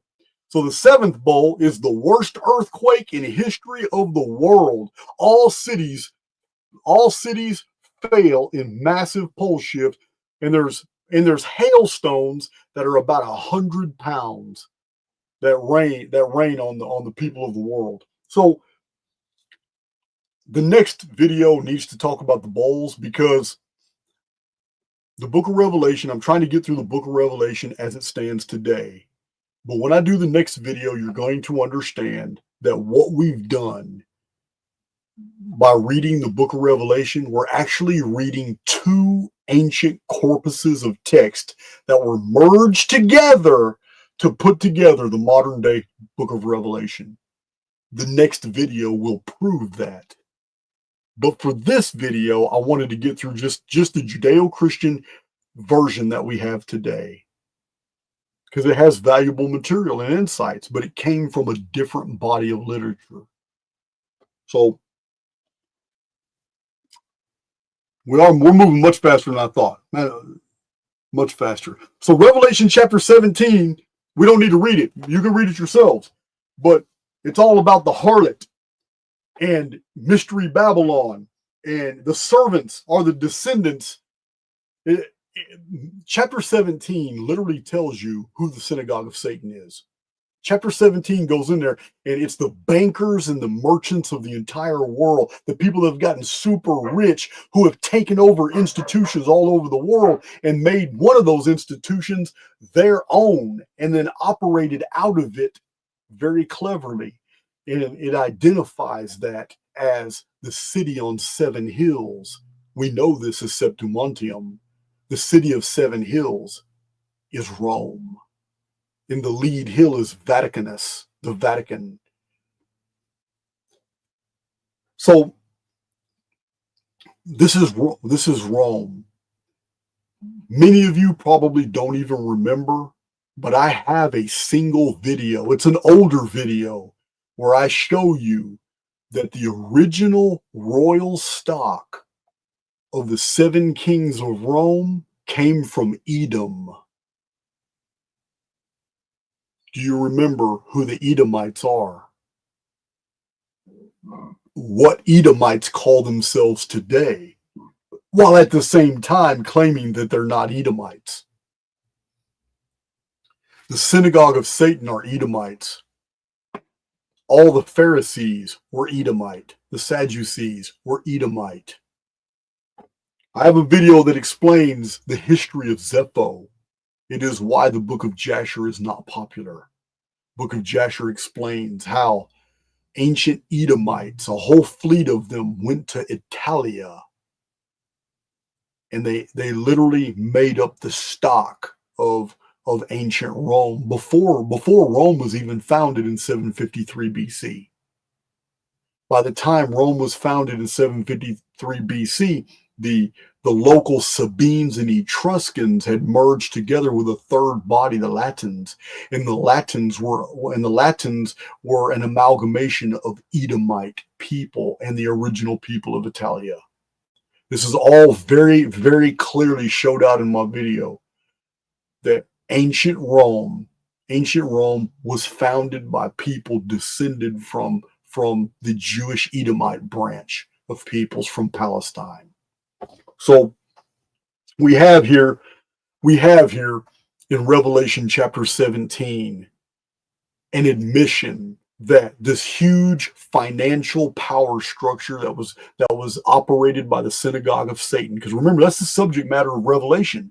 The Synagogue of Satan are said to be the evildoers. Well, in chapter 17 addresses the evildoers as the bankers, as the rich, as the elite, as the commercial merchants, and how they rule over all the political systems, all the kings and queens of the earth, and how they do it. And they do it from Rome.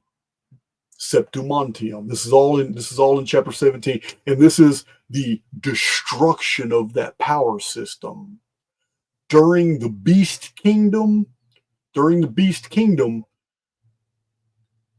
this new rising religion is going to completely wipe out the Jews. And this is the great deception, because by this date, the entire world is going to be awakened to the historical and financial intrigues of the Jewish people. The beast system is a fake Jesus, a fake religion, a fake spirituality, but in order to establish their credibility with the oppressed people of the world that are sick of being financially manipulated and ruled over, this new religion and new false savior, the Antichrist, is going to purge the world of these Jews. This is what's codified in Revelation chapter 17, 18, 19, 20. This is how the false Messiah is going to convince those of the world that he's really the real Messiah, because he's going to wage war and win against the Jewish financial stranglehold on the world called Mystery Babylon. Why would it be called Mystery Babylon? Anybody who has seen my videos and read my published books will know that the Old Testament was written in Babylon. So that's where the origin of the Jews came from. It's Babylon. Remember, Genesis is nothing but the Karsag tablets, the Enema Elish, the Atrahasis epic, the Era epic, and the 7 tablets of creation of the Babylonian Enema Elish text, all merged together with a bunch of little Jewish dressings in there that they borrowed from different uniform texts and traditions to create the book of Genesis. That's all Genesis is. Genesis is an amalgamation of pre-existing Babylonian and Amorite records that Jewish scribes in captivity in Babylon put together themselves. I have proven my case over and over and over. Some of my charts show it really good, but that's other videos talk about that. All right.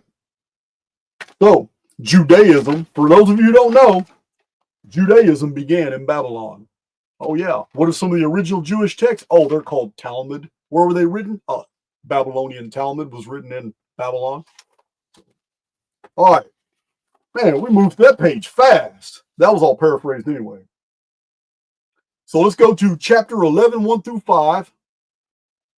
So Mystery Babylon is wiped out, not by Jesus returning, not by the chief cornerstone coming back. No, there's a 36-year period, the keystone geometry period. 36 years forms in geometry forms a perfect keystone. This is the chief cornerstone symbol. A 36-year period of absolute spiritual vacuity in the world. It's gone. The chief cornerstone has already effected the harvest in 2070. In 2070, they're all gone. Everybody who's going to be gone is gone. There's still righteous people in the world, but they're righteous a little too late. Remember, let him who be evil still. Let him who be just still. It doesn't matter no more after 2070. All that matters now is that those who are still here are going to loop back in. But the divine drama still has to play out. And in that divine drama, while there's nothing holy in the world for those 36 years until the end of the calendar in 2106, the return of the chief cornerstone, the absolute fulfillment of the Great Pyramid geometry, which effects Exodus from the construct and initiates a 138-year countdown to 2178, which is the immortal looping number. It is the reset. It's when the whole construct itself that we call the cosmos resets back to year one, and everybody starts back over. Neolithic, and you live through life sims to get to this point all of Exodus all over again. So this is the story. But during that 36-year beast kingdom, the beast, which is a false messiah that people are going to think is real God, the whole world is going to be converting, religion's going to start, people are going to be thinking they're living piously, and it's because that those who have been oppressing the world for centuries are finally 100% dealt with. But the one dealing with it is also the kingdom of darkness. The synagogue of Satan is literally taken out by Satan himself in the form of a false Christ. It's going to be, this is the grand delusion. This is the great delusion spoken of in the prophecies of the New Testament. Yeah, well, a matter of fact, we're going to get to that. I believe I cited that. So let's look at 11. Here's chapter 11, verse 1 through 5, book of Revelation. And there was given me a reed like unto a rod, and the angel stood, saying, Rise and measure the temple of God, and the altar, and them that worship therein. But the court which is without the temple leave out, and measure it not, for it is given unto the Gentiles, and the holy city shall they tread under foot 42 months. And I will give power unto my 2 witnesses, and they shall prophesy 1,260 days, clothed in sackcloth. Remember this great pyramid. These, and also male and female, the 2 witnesses of Genesis, images of God. Male and female believers will be protected as they give testimony to the world during this 1,260 days. These are the 2 olive trees and the 2 candlesticks standing before God of the earth. And if any man will hurt, so we already read all this material. So I want to go to the beginning, because, and there was given me a reed like a rod. What is a rod? It's like a pillar. What is a pillar? Pillar is a pyramid. And the angel stood, saying, Rise and measure the temple of God. So, anyone who has done a deep study on the Great Pyramid, starting with John Taylor, 1859, you will find out that the Great Pyramid is the ultimate rod of measurement. It is the foundation of measures. This is what it was literally called in the 1800s. Scientists were baffled about the Great Pyramid. They found everything. They found all the units of measurement in perfect proportions, geometrically, pi, phi. They found all these things in there. And it's referred to many times as the rock of measure. So this is here it is in Revelation. Here it is in Revelation. Measure the temple of God and the altar, the Great Pyramid. So this refers us to 3:14. We have to go to 3:14 to understand more about what's being conveyed here. Revelation chapter 3:14. And unto the angel of the church of the Laodiceans write, these things saith the Amen, the faithful and true witness, the beginning of the creation of God. Again, this is a reference to the Great Pyramid, the hidden, the Amen, El Kahudi, beginning of the creation of God. It was let's see, I got a note here. The Great Pyramid is the standard of measures. A rod and a staff is a pillar. The altar in the land of Egypt.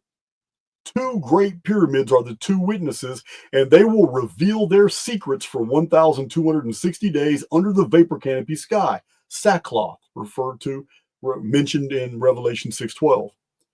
Now, pyramid actually means fire in the middle. Great Pyramid, anciently called a testimony. It is made of white stones, the souls of redeemed. Pyramid in Egypt is a symbol of Exodus, seen in Revelation chapter 11, verse 12. Where do we see Revelation chapter 11, verse 12? Do I see that somewhere? No, I don't. Well, matter of fact, I do. Here it is right here. It's under my other file.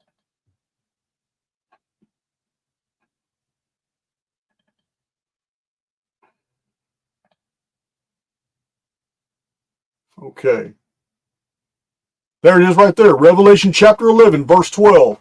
And they heard a great voice from heaven saying unto them, come up hither. And they ascended up into heaven. Heaven's outside the construct. Coming up hither, responding to a voice from heaven. Book of Revelation right here is describing the Exodus in a passage that is describing symbolically the Great Pyramid. So Revelation 12, in a cloud, and their enemies beheld them. Sorry about that. I meant to write that too. All right, so we're out of there for now. Going back in here. Okay. Yeah, we're not going to do that one yet. That's special. So Revelation 12, chapters 12 through 17. This is paraphrased. Revelations 12 through 17 explains that Babylon is the origin of evil after the flood, the source of power of Satan, and by extension, the synagogue of Satan. This evil ultimately came from the epic of the dragon before the flood. Remember, I told you guys many times, before the flood, Alpha Draconis was the most revered star in the sky. It was the pole star. And that all the other constellations and stars revolved around Alpha Draconis. The Alpha Draconis is the star Thuban. Now, so it was during this pre-flood period that a 7-king dynasty linked to an 8th king that was never able to finish his rule because the Great Flood completely effed it off. So let's look at 17:8 through 3. Do I have 17:8 through 3 in here? 8 through 13? I sure do. So the book of Revelation is referring to the pre-flood world history in the beast kingdom period. So we have this. The beast that thou sawest was and is not, and shall ascend out of the bottomless pit and go into perdition. And they that dwell on the earth shall wonder, whose names were not written in the book of life from the foundation of the world, when they behold the beast that was and is not, and yet is. And here is a mind which hath wisdom. The 7 heads are 7 mountains on which the woman sitteth. And there are 7 kings. 5 are fallen, and 1 is, and the other is not yet come. And when he cometh, he must continue a short space. And the beast that was and is not, and even he is the 8th, and is of the 7, and goeth into perdition. And the 10 horns which thou sawest are the 10 kings, which have received no kingdom as of yet, but receive power as kings 1 hour with the beast. And these have one mind, and shall give their power and strength unto the beast. Okay, this is very easy to interpret. First of all, this passage links the 2 different systems of the pre-flood world that still exist today. Today, all of our socio-political systems are bifurcated into 2 groups. It doesn't matter if it's conservative or liberal, if it's Republican or if it's a Democrat. It doesn't matter what the systems are worldwide. It's still the ancient system. In the book of Genesis, these 2 systems are described as one of the 7 kings and one of the 10 kings. The 10 king dynasties were Sethite. The 7 king dynasties were something else. Now, this 7 king dynasty with an 8th king is admitted in the Sumerian king list found in the British Ashmolean Museum. The 7 kings were said before the flood to rule for 241,200 shars. This is turnings of the stars. We know this because a king cannot live for 48,000 years, which is the Billy Carson interpretation. I'm not buying that bullshit. It's real simple. The earliest pre-flood timekeeping system is in Genesis, and it's the evening and the morning is the first day. It is a diurnal system. This is why all the ancient calendars were day count systems that have impossible numbers by today's standards. So we have 241,200 shars reduced by a factor of 360. The Sumerian sexagesimal number of days in the diurnal year. So this provides us precisely 670 years. This 670-year period is the time of the 7 kings of Sumer. In 2239 BC, the Phoenix phenomenon brought the Great Flood, collapsed the vapor canopy. This is the day the sky fell. And in the Sumerian records, it's the Great Flood that ended the 7 king dynasty. But 7 kings had already fulfilled their role, their reign, and an 8th king ruled. This 8th king that ruled, his reign was cut off by the flood. What we have here is that the pre-flood world Archaix, this massively powerful king, returns during the beast kingdom to finish his rule. He comes and finishes his rule.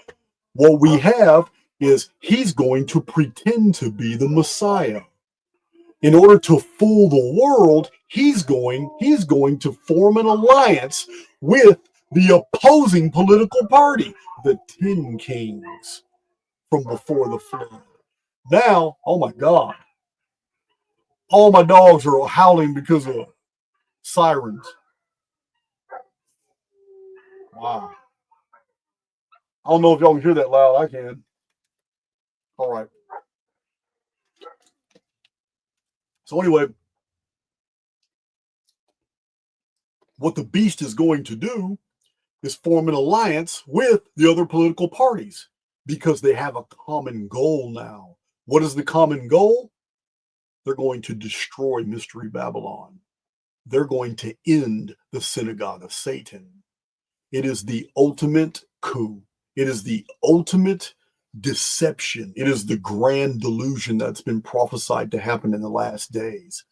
The elimination of the Synagogue of Satan is going to further validate in the minds of all the people of the world that guy truly is the returned Christ, who was the enemy of the very people who crucified him.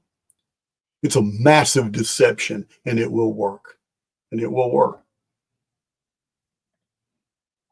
Let's see. Let's go. Yeah, so the book of Revelation is speaking in the terms politically of the pre-flood world, but it's describing what's going to happen during the beast system. The beast empire is going to be founded on genocide, the elimination of the Synagogue of Satan, everything they represent. And the people of the world are going to celebrate, they're going to rejoice, and they're going to come together, and they're going to flock around this guy, and they're going to worship the image of the dragon, which is the beast.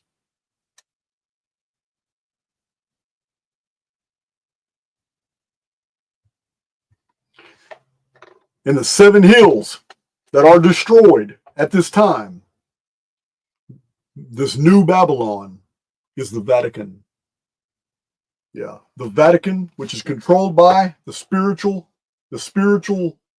descendants of early Rome, the seven kings of Rome, are Edomites, modern day Jews. This is the huge deception that will unfold.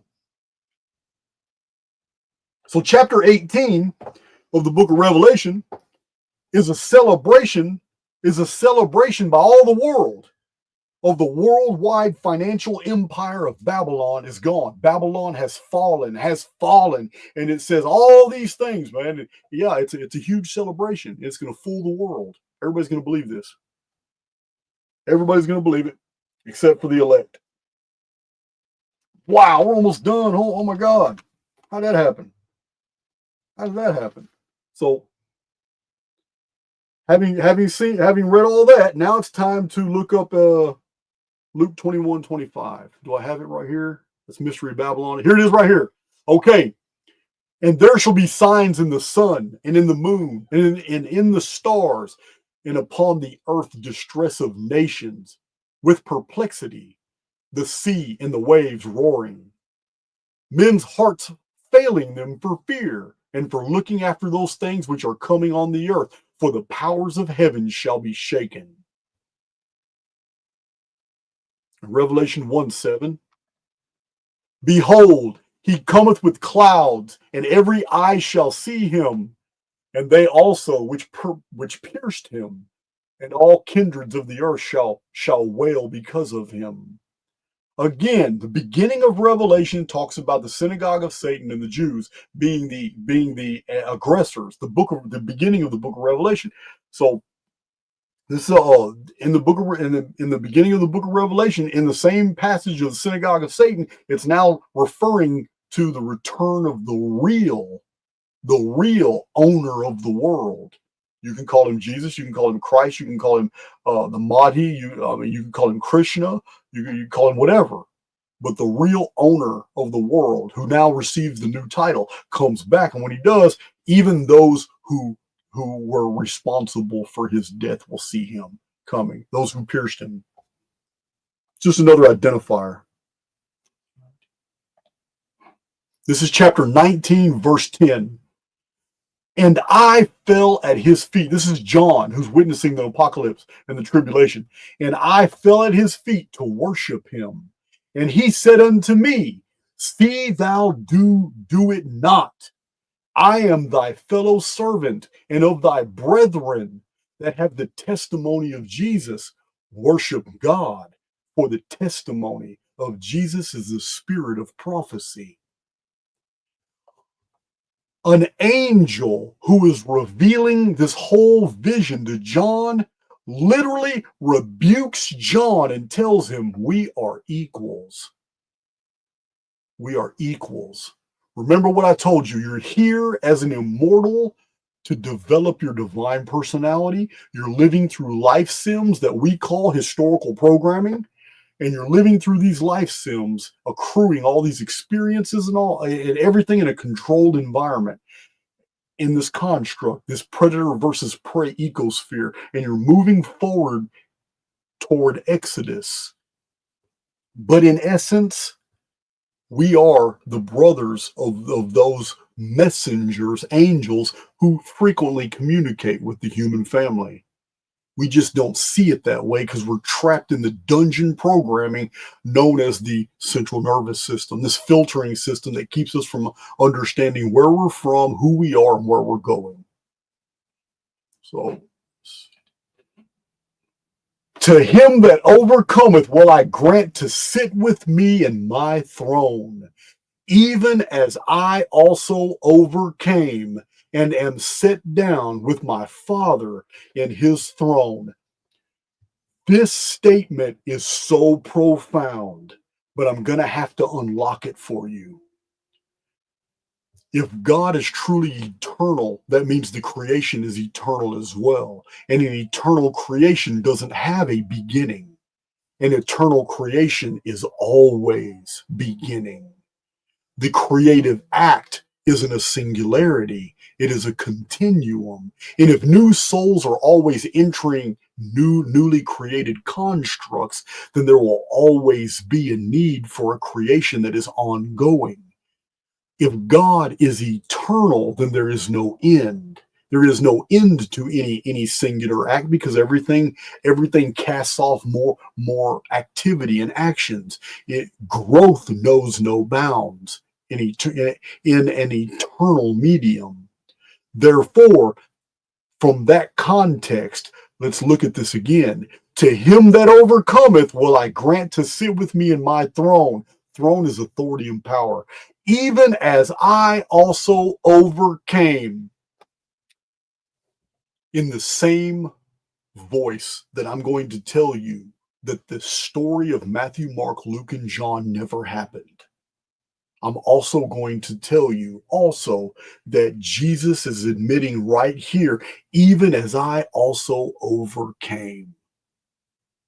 He didn't overcome in this construct, and we're no different than Jesus. The story that is unfolded is fiction. The crucifixion story. I've showed this in my dark scriptures over and over, and so have so many other authors. It did not happen. That Jesus' story was carnalized and then fit into the historical record where it doesn't belong is total fiction. But it doesn't mean that in another time, another construct, that Jesus was a soul just like we are. And he too overcame and received a divine inheritance. And his inheritance was a whole world that he was assigned to do whatever needed to be done. If the creation is eternal, there will never be an end to the creation of new worlds and constructs. Therefore, there will never be an end to a need for the maturation of new immortal souls to take over newly developed worlds, cosmoses, constructs. If Jesus is rebuking someone, a mortal, of basically saying you're the same thing I am. How do we know? Because the Christian mysteries say, to he who overcometh, I will make you a pillar in the temple of my God. To he who overcometh, I will give you a white stone. I will give you a white garment, a new robe with a new name. To he who overcometh. But Jesus says right here, even I also overcame. Then that means he was at one time our equal and became what we know of him today. Now, in the prophetic narrative, because he overcame at some other time. It wasn't in Palestine. It wasn't in the Matthew, Mark, Luke, and John. All those are fictions. That's all an ancient Greek stage play that was turned into. It was all carnalized. But even as I overcame, Jesus overcame in another construct, but he's the title owner of this world. So here it is. This just mirrors what the angel told him.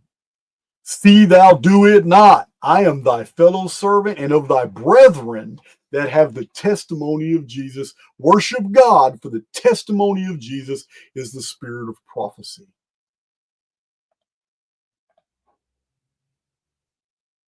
So, we've gotten to the very end of our presentation. Two more passages. Just two more passages. Let's see. So, I want to itemize this passage because you got a lot of people talking about we're in Satan's little season and all that's good. I'm still looking for evidence. I'm still waiting for somebody to hit me up with all that evidence because I keep hearing it. And I saw an angel come down from heaven, having the key to the bottomless pit and a great chain in his hand. And he laid hold of the dragon, that old serpent, which is the devil and Satan, and bound him 1,000 years, and cast him into the bottomless pit, and shut him up, and set a seal upon him, that he should deceive the nations no more, till the 1,000 years should be fulfilled. And after that, he must be loosed a little season. This is a real popular this is a real popular notion right now. I don't know who popularized it, but I'm of the opinion that the CIA and other intelligence agencies, they have all these networks of content creators, social media influencers that get dossiers of new things to release into the public. Anything but the truth. Anything but the truth.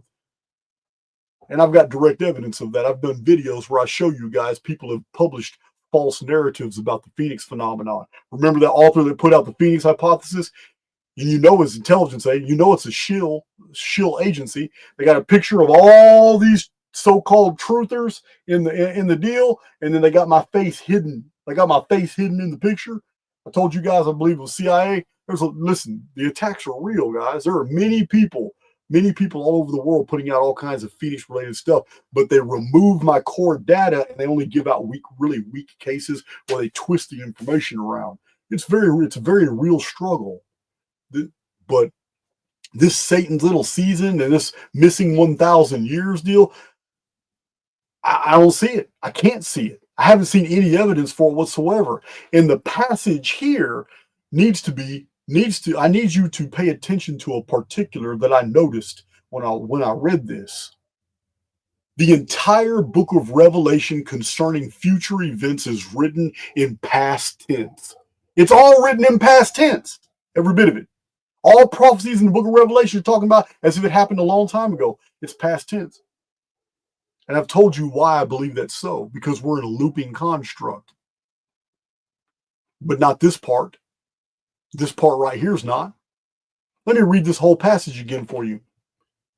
There's a part in here that's future tense, meaning it has not happened yet. And I saw an angel come down from heaven, having the key to the bottomless pit and a great chain in his hand. And he laid hold on the dragon, that old serpent, which is the devil and Satan, and bound him 1,000 years. That's all past tense. And cast him into the bottomless pit, and shut him up, and set a seal upon him, that he should deceive the nations no more, till the 1,000 years should be fulfilled. That's all past tense. And after that, he must be loosed a little season. That's future tense. I'm still waiting on that evidence, guys. Still waiting on that evidence. So we have that file finished, and I've got one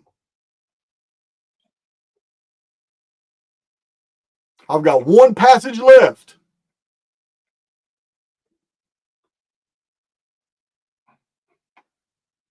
One passage left to sum up this video.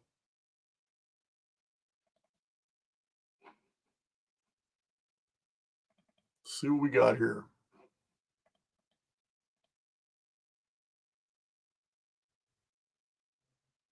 Okay, that's the passage I did that one. I already went through that. So, how is it? I'm going to have to read it to you because I didn't photograph it. Thought I photographed it, but didn't. The last passage must be read. Matthew chapter 24:29.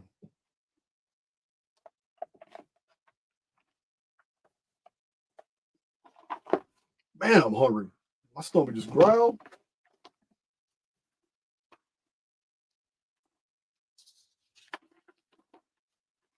Matthew 22, Matthew 23, Matthew 24,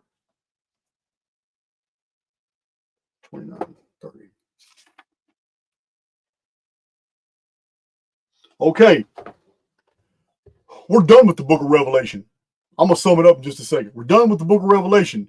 Here's what Jesus said in Matthew 24 when the disciples asked him, what do we need to know about the end times? He said, Immediately after the tribulation of those days shall the sun be darkened, and the moon shall not give her light, and the stars shall fall from heaven, and the powers of the heavens shall be shaken. And then shall appear the sign of the Son of Man in heaven. And then shall all tribes of the earth mourn, and they shall see the Son of Man coming in the clouds of heaven with power and great glory. So, oh, wait a minute. And he shall send his angels with a great sound of a trumpet, and they shall gather together his elect from the four winds, from one end of heaven to the other. That is an Exodus. So,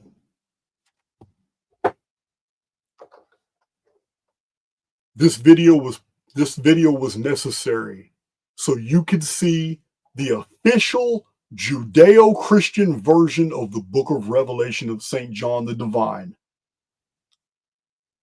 But it was necessary because this isn't a book. What I just did an exegetical analysis on is actually two sources merged together to produce the book of Revelation. But when we remove the Judeo-Christian elements from the present Revelation text, what is left is mind-blowing.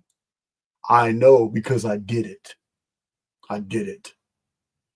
And then what is left is a blueprint for several other old and ancient texts that you can line them all up and you can realize, holy shit. The future was known by many different civilizations. And because of religious attachments, they let these things creep in and contaminate them.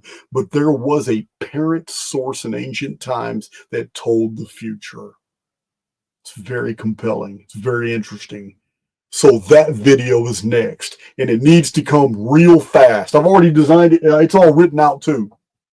But this is the Archaix decode of the book of Revelation as it stands as a modern Judeo-Christian instrument. And most of it's all true, most of it's all real, but it's two different corpuses of material put together. The next video, I'm going to show you the original Greek apocalypse that has no Judeo-Christian elements attached to it. Just the core Greek prophecy. And I'm even going to explain its origin. It's a mind-blowing. But that sums up my material for today, guys. This is my first live since I got out of jail.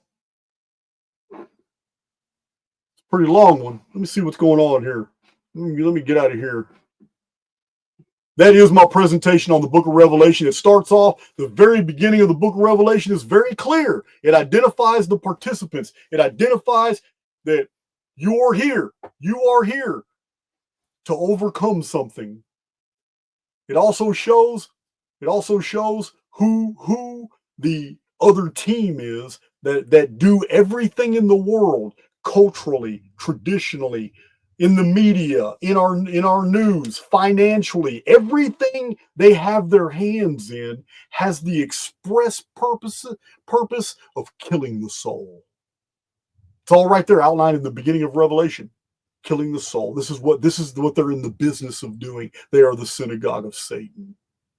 This is how the apocalypse begins. And then the first four horsemen of the apocalypse is their grand design. It's what they did to perfect the killing of the soul.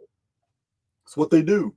And then during the Great Tribulation, these people get their comeuppance. This is the story of Revelation. It's all very clear. And the people of the world, even enemies, the 10-king dynasty and the 7-king dynasty come together, and opposite socio-political systems merge together to do away with these people and their institutions that are covered by the euphemistic term Mystery Babylon, where they had their origin. Yeah. And the people of the world rejoice because that system is eradicated. It's done with. And yet, the very hero that they've invested their faith in is actually the architect of the whole system itself of Mystery Babylon. This is the story of the book of Revelation. The false Christ, the Antichrist, the Christian world's not ready for it. The Judeo-Christian world that stands as it stands today is 100% ready to start beast worship because they're so dumb and they're so ill-informed. They actually believe the word beast infers that they're going, or well, alludes that they're going to recognize it for what it is. They're not. Antichrist doesn't mean against Christ. Antichrist means instead of Christ.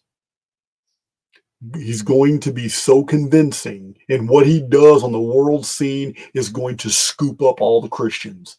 They're going to buy it, hook, line, and sinker. And they're actually going to think that the people that died and disappeared, that were a part of the Great Pyramid harvest, those who are sealed with the sign of Exodus, they're going to think that those were the bad guys. Those were the guys that deserved what they had coming to them. And they're going to fulfill, they're actually going to fulfill the prophecy, the prophetic verse in the New Testament that specifically says that the time is coming when they will kill you while believing that they're doing God's service. Love you guys. I'm about to check out. It's time for me to eat. And I promise you, that Great Pyramid video, that next Revelation video, that's going to go way deeper than this video did on the real original text of the book of Revelation. Yeah, it'll be within 2 or 3 days. You got that promise from me. Meanwhile, I'm tired, and I'm hungry, and I need to find my outro. Love you guys.